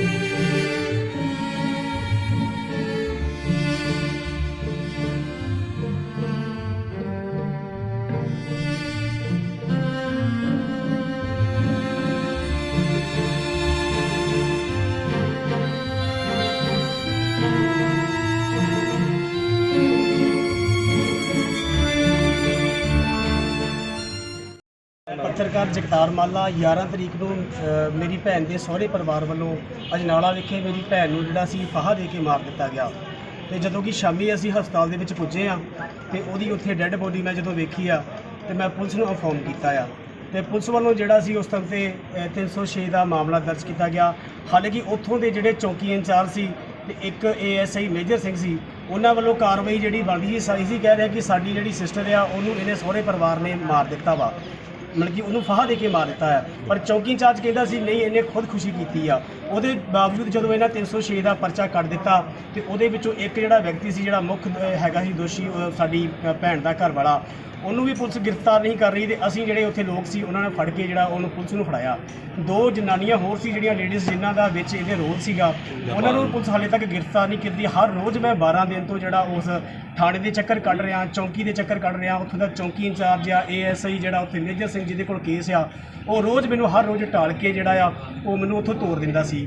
ਫਿਰ ਮੈਂ ਆਪਣੇ ਸੋਸ਼ਲ ਮੀਡੀਆ ਤੇ ਆਪਣੇ ਭਾਈਚਾਰੇ ਦੇ ਨਾਲ, ਪੱਤਰਕਾਰ ਭਾਈਚਾਰੇ ਨਾਲ ਜਿਹੜਾ ਉਹ ਪੋਸਟ ਸਾਂਝੀ ਕੀਤੀ ਤੇ ਪੂਰੇ ਪੰਜਾਬ ਦੇ ਪੱਤਰਕਾਰੀ ਭਾਈਚਾਰੇ ਨੇ ਜਿਹੜਾ ਇਸ ਮੇਰੇ ਅੱਜ ਸਪੋਰਟ ਕੀਤੀ ਆ। ਤੇ ਅੱਜ ਐਸਐਸਪੀ ਸਾਹਿਬ ਨੂੰ ਮੰਗ ਪੱਤਰ ਦਿੱਤਾ ਆ ਕਿ ਜਲਦੀ ਇਹਨਾਂ ਲੋਕਾਂ ਨੂੰ ਜਿਹੜਾ ਗ੍ਰਿਫਤਾਰ ਨਾ ਕੀਤਾ ਗਿਆ ਤਾਂ ਸੋਮਵਾਰ ਜਿਹੜਾ ਅਸੀਂ ਅਜਨਾਲਾ ਵਿਖੇ ਉਹਨਾਂ ਦਾ ਜਿਹੜਾ ਘਰਾਓ ਕੀਤਾ ਜਾਊਗਾ, ਉੱਥੇ ਧਰਨਾ ਪ੍ਰਦਰਸ਼ਨ ਕੀਤਾ ਜਾਊਗਾ। ਰਣਜੀਤ ਸਿੰਘ ਮਸੌਣ ਹੈ ਜੀ, ਮੈਂ ਪ੍ਰਧਾਨ ਸ਼ਹੀਦ ਭਗਤ ਸਿੰਘ ਪ੍ਰੈਸ ਸ਼ਹੀਦ ਤੋਂ ਹਾਂ। ਅੱਜ ਅੰਮ੍ਰਿਤਸਰ ਦੇ ਸਮੂਹ ਪੱਤਰਕਾਰ ਭਾਈਚਾਰੇ ਵੱਲੋਂ ਹੋਰ ਵੀ ਯੂਨੀਅਨ ਦੇ ਵੱਲੋਂ ਇਹ ਸਾਡੇ ਪੱਤਰਕਾਰ ਜਗਤਾਰ ਮਾਲਾ ਜੀ ਜਿਹਨਾਂ ਦੀ ਭੈਣ ਦੀ ਹੱਤਿਆ ਕਰ ਦਿੱਤੀ ਗਈ ਸੀ, ਤੇ ਉਸ ਸੰਬੰਧ ਵਿੱਚ ਮੰਗ ਪੱਤਰ ਦਿੱਤਾ ਗਿਆ ਕਿ ਕਹਿੰਦੇ ਪੁਲਿਸ ਵੱਲੋਂ ਉਸ ਟਾਈਮ ਮੌਕੇ 'ਤੇ ਜਿਹੜਾ 306 ਦਾ ਪਰਚਾ ਦਰਜ ਕੀਤਾ ਗਿਆ, ਜਦਕਿ 306 ਦਾ ਨਹੀਂ ਬਣਦਾ 302 ਦਾ ਬਣਦਾ ਸੀ। ਉਸ ਸੰਬੰਧ ਵਿੱਚ ਵੀ ਕਹਿੰਦੇ ਇਹਨਾਂ ਵੱਲੋਂ ਮੰਗ ਪੱਤਰ ਦਿੱਤਾ ਗਿਆ। ਸਾਡੇ ਪੱਤਰਕਾਰ ਭਾਈਚਾਰੇ ਵੱਲੋਂ ਮੰਗ ਕੀਤੀ ਗਈ ਆ ਕਿ ਜੇ ਐਤਵਾਰ ਸ਼ਾਮ ਤੱਕ ਜਿਹੜੇ ਦੋਸ਼ੀ ਦੋ ਰਹਿੰਦੇ ਨੇ ਜੇ ਨਾ ਫੜੇ ਗਏ ਤੇ ਸੋਮਵਾਰ ਨੂੰ 12 ਵਜੇ ਪੁਲਿਸ ਚੌਕੀ ਨਾਲਾ ਅੱਗੇ ਪੱਤਰਕਾਰ ਭਾਈਚਾਰੇ ਵੱਲੋਂ ਧਰਨਾ ਪ੍ਰਦਰਸ਼ਨ ਕੀਤਾ ਜਾਵੇਗਾ। ਉਹਨੇ ਸਮੇਂ ਲਈ ਧਰਨਾ ਲਾਇਆ ਜਾਵੇਗਾ ਜਿੰਨਾ ਚਿਰ ਦੋਸ਼ੀ ਗ੍ਰਿਫਤਾਰ ਨਹੀਂ ਕੀਤੇ ਜਾਣਗੇ। ਹੁਣ ਸਾਹਿਬ ਨੇ ਕੀ ਐਸੋਸੀਏਸ਼ਨ ਦਵਾਇਆ ਤੁਹਾਨੂੰ? ਉਹਨਾਂ ਨੂੰ ਭਰੋਸਾ ਦਿੱਤਾ ਗਿਆ ਹੈ ਕਿ ਕਹਿੰਦੇ ਜਿਹੜੀ ਕਾਰਵਾਈ ਹੈ ਜਲਦ ਅਮਲ ਵਿੱਚ ਲਿਆ ਕੇ ਦੋਸ਼ੀ ਗ੍ਰਿਫਤਾਰ ਕੀਤੇ ਜਾਣਗੇ ਔਰ ਤੁਹਾਨੂੰ ਲੋੜ ਨਹੀਂ ਪਈ ਧਰਨਾ ਲਾਉਣ ਦੀ। ਪਰ ਸਾਨੂੰ ਜਾਪਦਾ ਹੈ ਕਿ ਇਹ ਜਿਹੜੀ ਕਹਿੰਦੇ ਸਾਨੂੰ ਇਹ ਝੂਠੇ ਲਾਰੇ ਅੱਗੇ ਦਿੱਤੇ ਜਾਂਦੇ ਹੁਣ ਦਿੱਤੇ ਜਾਣਗੇ ਤੇ ਇਹ ਲਾਰਾ ਲੱਗੇਗਾ। ਨਹੀਂ ਝਗੜੇ ਦਾ ਵਸੀਅਤ ਕਰਵਾਉਣਾ ਚਾਹੁੰਦੇ ਆ, ਠੀਕ ਆ। ਜਿਹੜਾ ਮੇਰਾ ਸੰਧੂ ਆ ਵਸੀਅਤ ਕਰਵਾਉਣਾ ਚਾਹੁੰਦਾ ਬਾਪੂ ਜੀ ਜਿਹੜੇ ਉਹ ਸ਼ਰਾਬ ਸ਼ਰੂ ਪੀਂਦੇ ਆ। ਮਾਤਾ ਸਾਡੀ ਹਾਲ ਰਹਿੰਦੀ ਆ, ਮਾਤਾ ਨੂੰ ਵੀ ਕਈ ਵਾਰ ਉਹਨਾਂ ਨੇ ਕੁੱਟਿਆ ਵਾ, ਲੇਕਿਨ ਸਾਡੀ ਕਿਤੇ ਵੀ ਨਹੀਂ ਸੁਣਵਾਈ ਹੋਈ। ਸਾਨੂੰ ਸਿਰਫ ਇਨਸਾਫ ਚਾਹੀਦਾ ਸਰ।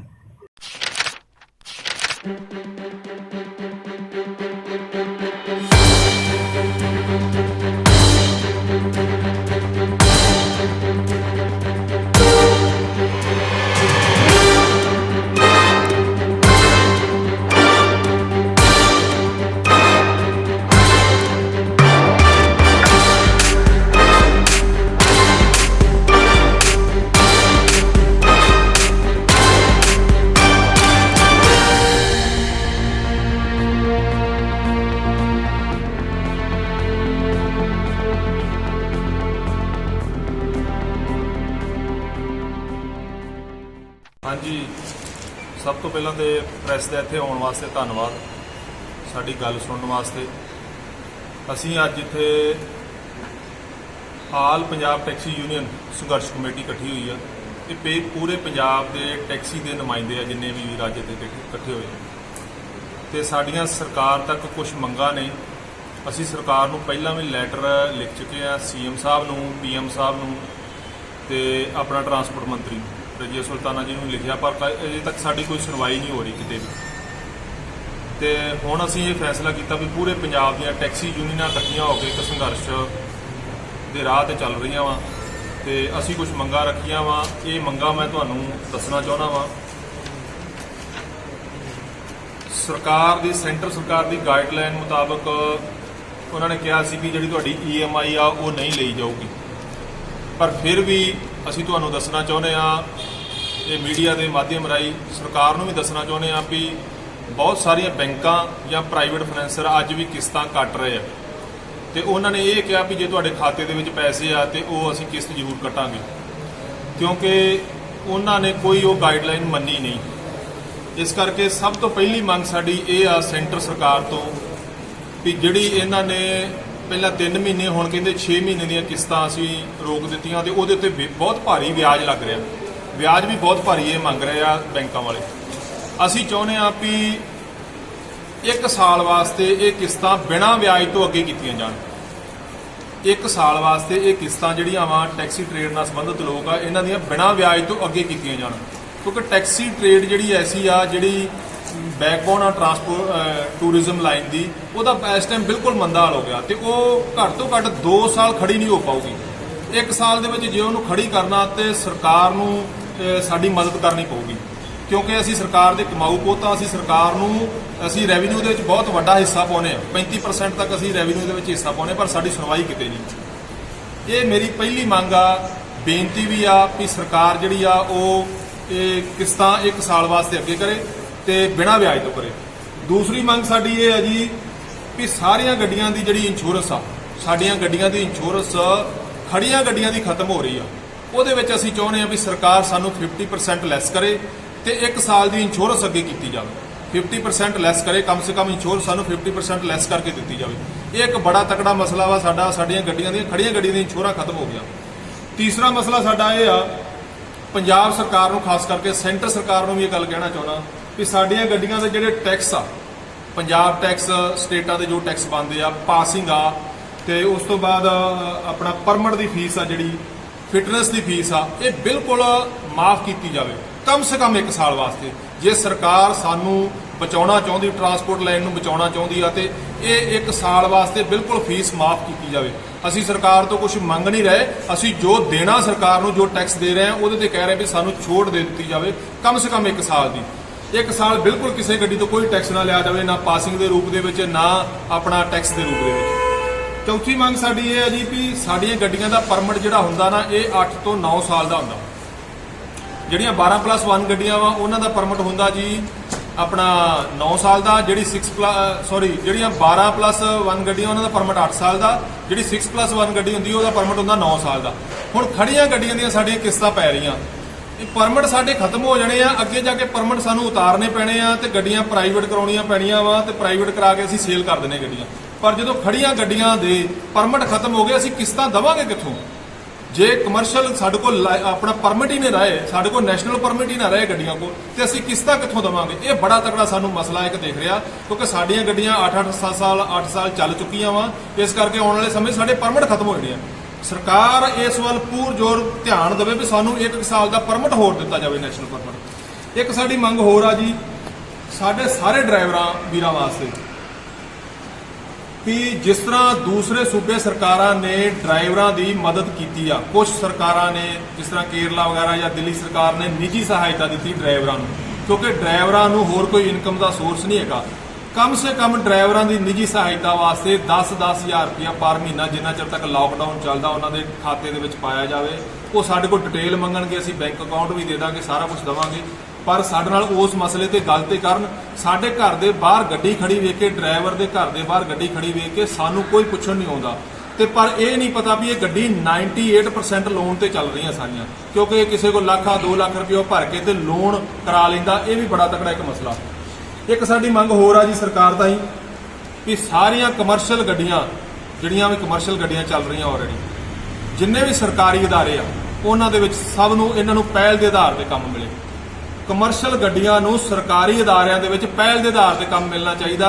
ਉੱਥੇ ਹੋਰ ਕੋਈ ਵਰਗ ਦੀਆਂ ਗੱਡੀਆਂ ਨਹੀਂ ਲੱਗਣੀਆਂ ਚਾਹੀਦੀਆਂ। ਜਿਸ ਤਰ੍ਹਾਂ ਘਰੇਲੂ ਗੱਡੀਆਂ ਇਹ ਲਾ ਕੇ ਕੰਮ ਚਲਾ ਰਹੇ ਆ ਉਹ ਨਹੀਂ ਲਾਉਣੀਆਂ ਚਾਹੀਦੀਆਂ। ਅਸੀਂ ਗਵਰਨਮੈਂਟ ਨੂੰ ਟੈਕਸ ਭਰ ਰਹੇ ਆ ਤੇ ਅਸੀਂ ਗਵਰਨਮੈਂਟ ਦੇ ਰੈਵਨਿਊ 'ਚ ਬਹੁਤ ਤਕੜਾ ਵਾਧਾ ਕਰਦੇ। ਸਾਡੀਆਂ ਕਮਰਸ਼ੀਅਲ ਗੱਡੀਆਂ ਨੂੰ ਹੀ ਕੰਮ ਦਿੱਤਾ ਜਾਵੇ ਜਿਹੜੀਆਂ ਸਰਕਾਰੀ ਅਦਾਰਿਆਂ ਦੇ ਵਿੱਚ ਗੱਡੀਆਂ ਲੱਗ ਰਹੀਆਂ। ਇੱਕ ਵੀਰ ਜੀ ਮੇਰੀ ਮੰਗ ਹੋਰ ਆ, ਟੈਕਸੀ ਚਾਲਕਾਂ ਤੇ ਮਾਲਕਾਂ ਵਾਸਤੇ ਸਾਨੂੰ ਇੱਕ ਕੋਈ ਕੈਟਾਗਰੀ ਦੇ ਵਿੱਚ ਪਾਇਆ ਜਾਵੇ। ਸਾਡੇ ਵਾਸਤੇ ਕੋਈ ਸਪੈਸ਼ਲ ਪਾਲਿਸੀ ਬਣੇ, ਜਿਸ ਤਰ੍ਹਾਂ ਲੇਬਰ ਵਾਸਤੇ ਕੋਈ ਪਾਲਿਸੀ ਬਣਦੀ ਆ ਜਾਂ ਹੋਰ ਵਰਗ ਵਾਸਤੇ ਕੋਈ ਪਾਲਿਸੀ ਬਣਦੀ। ਸਾਡੇ ਡਰਾਈਵਰ ਵੀਰਾਂ ਵਾਸਤੇ, ਸਾਡੇ ਟੈਕਸੀ ਧੰਦੇ ਨਾਲ ਜਿਹੜੇ ਲੋਕ ਸੰਬੰਧ ਵਾਸਤੇ, ਉਹਨਾਂ ਵਾਸਤੇ ਕੋਈ ਪਾਲਿਸੀ ਨਹੀਂ ਬਣੀ। ਸਾਨੂੰ ਸਰਕਾਰ ਨੇ ਅਣਗੌਲਿਆ ਕੀਤਾ ਗਿਆ ਵਾ। ਇਸ ਕਰਕੇ ਅਸੀਂ ਕਹਿੰਦੇ ਆ ਵੀ ਸਾਡੇ ਵਾਸਤੇ ਵੀ ਕੋਈ ਜਲਦ ਤੋਂ ਜਲਦ ਪਾਲਿਸੀ ਬਣੇ ਤੇ ਅਸੀਂ ਸਰਕਾਰ ਦੇ ਕਿਸੇ ਖਾਤੇ ਦੇ ਵਿੱਚ ਪੈ ਸਕੀਏ। ਸਾਡੇ ਤੋਂ ਸਰਕਾਰ ਇਨਕਮ ਤੇ ਜ਼ਰੂਰ ਕਰਦੀ ਆ, ਪਰ ਸਾਨੂੰ ਕਿਸੇ ਖਾਤੇ ਦੇ ਵਿੱਚ ਰੱਖਣਾ ਨਹੀਂ ਚਾਹੁੰਦੀ।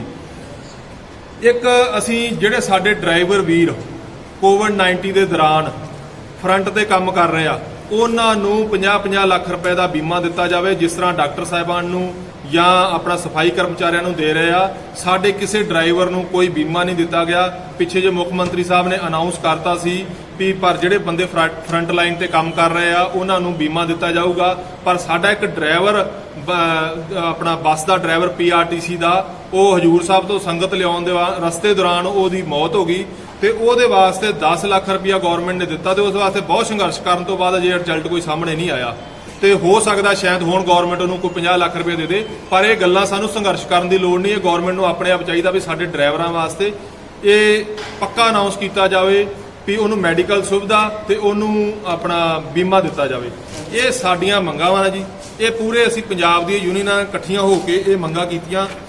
ਅਸੀਂ ਆਲ ਪੰਜਾਬ ਟੈਕਸੀ ਯੂਨੀਅਨ ਜਿੰਨੀ ਵੀ ਇਕੱਠੀ ਹੋਈ ਆ, ਇਹਨਾਂ ਸਾਰਿਆਂ ਦਾ ਇਹ ਪੂਰਜੋਰ ਅਪੀਲ ਆ ਸਰਕਾਰ ਤਾਈਂ ਵੀ ਇਹ ਸਾਡੀਆਂ ਮੰਗਾਂ ਜ਼ਰੂਰ ਪੂਰੀਆਂ ਕੀਤੀਆਂ ਜਾਣ। ਸਾਰੇ ਪ੍ਰੈਸ ਵਾਲੇ ਵੀਰਾਂ ਨੂੰ ਆਇਆਂ ਨੂੰ ਬਹੁਤ ਬਹੁਤ ਧੰਨਵਾਦ ਕਰਦੇ ਆਂ ਜੀ। ਔਰ ਸਰਕਾਰ ਅੱਗੇ ਬੇਨਤੀ ਕਰਨਾ ਚਾਹੁੰਦੇ ਆ ਕਿ ਅੱਜ ਜੋ ਸਾਡਾ ਕਾਰੋਬਾਰ ਇੱਕ ਬਿਲਕੁਲ ਡੁੱਬਣ ਦੀ ਕਦਾਰ ਦੇ ਉੱਤੇ ਪਹੁੰਚਿਆ, ਜਿਵੇਂ ਕਿ ਪਹਿਲਾਂ ਸਾਡੇ ਕਿਸਾਨ ਵੀਰ ਕਰਜ਼ੇ ਥੱਲੇ ਆ ਕੇ ਜਿਨ੍ਹਾਂ ਨੇ ਖੁਦਕੁਸ਼ੀਆਂ ਕੀਤੀਆਂ, ਅੱਜ ਉਹੀ ਸਥਿਤੀ ਸਾਡੀ ਬਣ ਚੁੱਕੀ ਹੈ ਜੀ। ਗੱਡੀਆਂ ਸਾਡੀਆਂ ਘਰਾਂ 'ਚ ਖੜੀਆਂ ਨੇ, ਇੰਸ਼ੋਰੈਂਸਾਂ ਪੈ ਰਹੀਆਂ ਨੇ, ਸਾਨੂੰ ਕਿਸ਼ਤਾਂ ਸਾਡੇ ਉੱਤੇ ਆ ਗਈਆਂ ਨੇ। ਸੋ ਬਿਲਕੁਲ ਉਸੇ ਸਥਿਤੀ ਦੇ ਵਿੱਚ ਆ। ਮੈਂ ਕਹਿੰਦਾ ਵੀ ਸਾਡਾ ਵੀ ਹੁਣ ਹਾਲ ਜਿਹੜਾ ਉਹ ਖੁਦਕੁਸ਼ੀ ਦੇ ਉੱਤੇ ਮਜਬੂਰ ਆ, ਵੀ ਅਸੀਂ ਵੀ ਖੁਦਕੁਸ਼ੀ ਕਰਨ ਨੂੰ ਮਜਬੂਰ ਆ, ਕਿਉਂਕਿ ਸਰਕਾਰ ਵੱਲੋਂ ਸਾਡੀ ਕੋਈ ਵੀ ਇੱਕਾ ਦੁੱਕਾ ਕੋਈ ਸੁਣਵਾਈ ਨਹੀਂ ਔਰ ਕਿਸੇ ਗਿਣਤੀ ਦੇ ਵਿੱਚ ਸਰਕਾਰ ਨੇ ਸਾਨੂੰ ਨਹੀਂ ਰੱਖਿਆ। ਮੈਂ ਦੋਨੇ ਹੱਥ ਜੋੜ ਕੇ ਸਰਕਾਰ ਅੱਗੇ ਬੇਨਤੀ ਕਰਦਾ ਵੀ ਜਿੰਨੇ ਮੇਰੇ ਵੀਰ ਨੇ, ਮਾਲਕ ਚਾਲਕ ਡਰਾਈਵਰ ਵੀਰ ਜਿੰਨੇ ਨੇ, ਸਰਕਾਰ ਇੱਕ ਵਾਰ ਤਾਂ ਕੋਈ ਨਾ ਕੋਈ ਬਾਤ ਪੁੱਛੇ ਉਹਨਾਂ ਦੀ। ਕੋਈ ਵੀ ਛੋਟੀ ਵੱਡੀ ਕਿਸੇ ਹੈਲਪ ਦਾ ਵੀ ਕੋਈ ਅੱਜ ਤੱਕ ਸਰਕਾਰ ਨੇ ਅਨਾਉਂਸ ਨਹੀਂ ਕੀਤਾ, ਕਿਸੇ ਵੀ ਗੱਲ ਦੇ ਵਿੱਚ ਸਾਨੂੰ ਨਹੀਂ ਗਿਣਿਆ ਅੱਜ ਤੱਕ। ਸੋ ਮੇਰੀ ਸਰਕਾਰ ਅੱਗੇ ਬੇਨਤੀ ਹੈ ਵੀ ਸਾਡੀ ਕਿਤੇ ਨਾ ਕਿਤੇ ਸਾਨੂੰ ਕਿਸੇ ਕੈਟਾਗਰੀ 'ਚ ਪਾਇਆ ਜਾਵੇ, ਸਾਨੂੰ ਵੀ ਕੋਈ ਚਾਹੇ ਮਜ਼ਦੂਰ ਲੈਵਲ ਦੇ ਵਿੱਚ ਹੀ ਪਾ ਦੇਣ, ਅਸੀਂ ਤਿਆਰ ਬੈਠੇ ਹਾਂ, ਕਿਉਂਕਿ ਬਿਲਕੁਲ ਬੇਰੁਜ਼ਗਾਰ ਬੈਠੇ ਹਾਂ। ਘਰਾਂ ਦੇ ਵਿੱਚ ਬੰਦ ਸੀਗੇ, ਹੁਣ ਨਿਕਲੇ ਹਾਂ ਤੇ ਤਾਂ ਵੀ ਅਸੀਂ ਬਿਲਕੁਲ ਬੇਰੁਜ਼ਗਾਰ। ਸੋ ਅਸੀਂ ਖੁਦਕੁਸ਼ੀਆਂ ਤੇ ਨਾ ਮਜਬੂਰ ਹੋਈਏ। ਬੇਨਤੀ ਆ ਸਰਕਾਰ ਅੱਗੇ ਵੀ ਜੇ ਸਾਡੇ ਬਚਾ ਸਕਦੇ ਹੋ ਤੇ ਜ਼ਰੂਰ ਕੋਸ਼ਿਸ਼ ਕਰੋ ਵੀ ਸਾਡਾ ਵੀ ਕਿਤੇ ਹੱਥ ਪੱਲਾ ਫੜੋ ਤੇ ਅਸੀਂ ਵੀ ਮਾੜਾ ਮੋਟਾ ਦੁਨੀਆ ਦੇ ਵਿੱਚ ਜੀਣ ਜੋਗੇ ਹੋਈਏ। ਮੈਂ ਜੀਵਨਜੋਤ ਸਿੰਘ ਗਰੇਵਾਲ ਲੁਧਿਆਣੇ ਤੋਂ ਵਾਈਸ ਪ੍ਰਧਾਨ ਪੰਜਾਬ ਟੈਕਸੀ ਆਪਰੇਟਰ ਯੂਨੀਅਨ।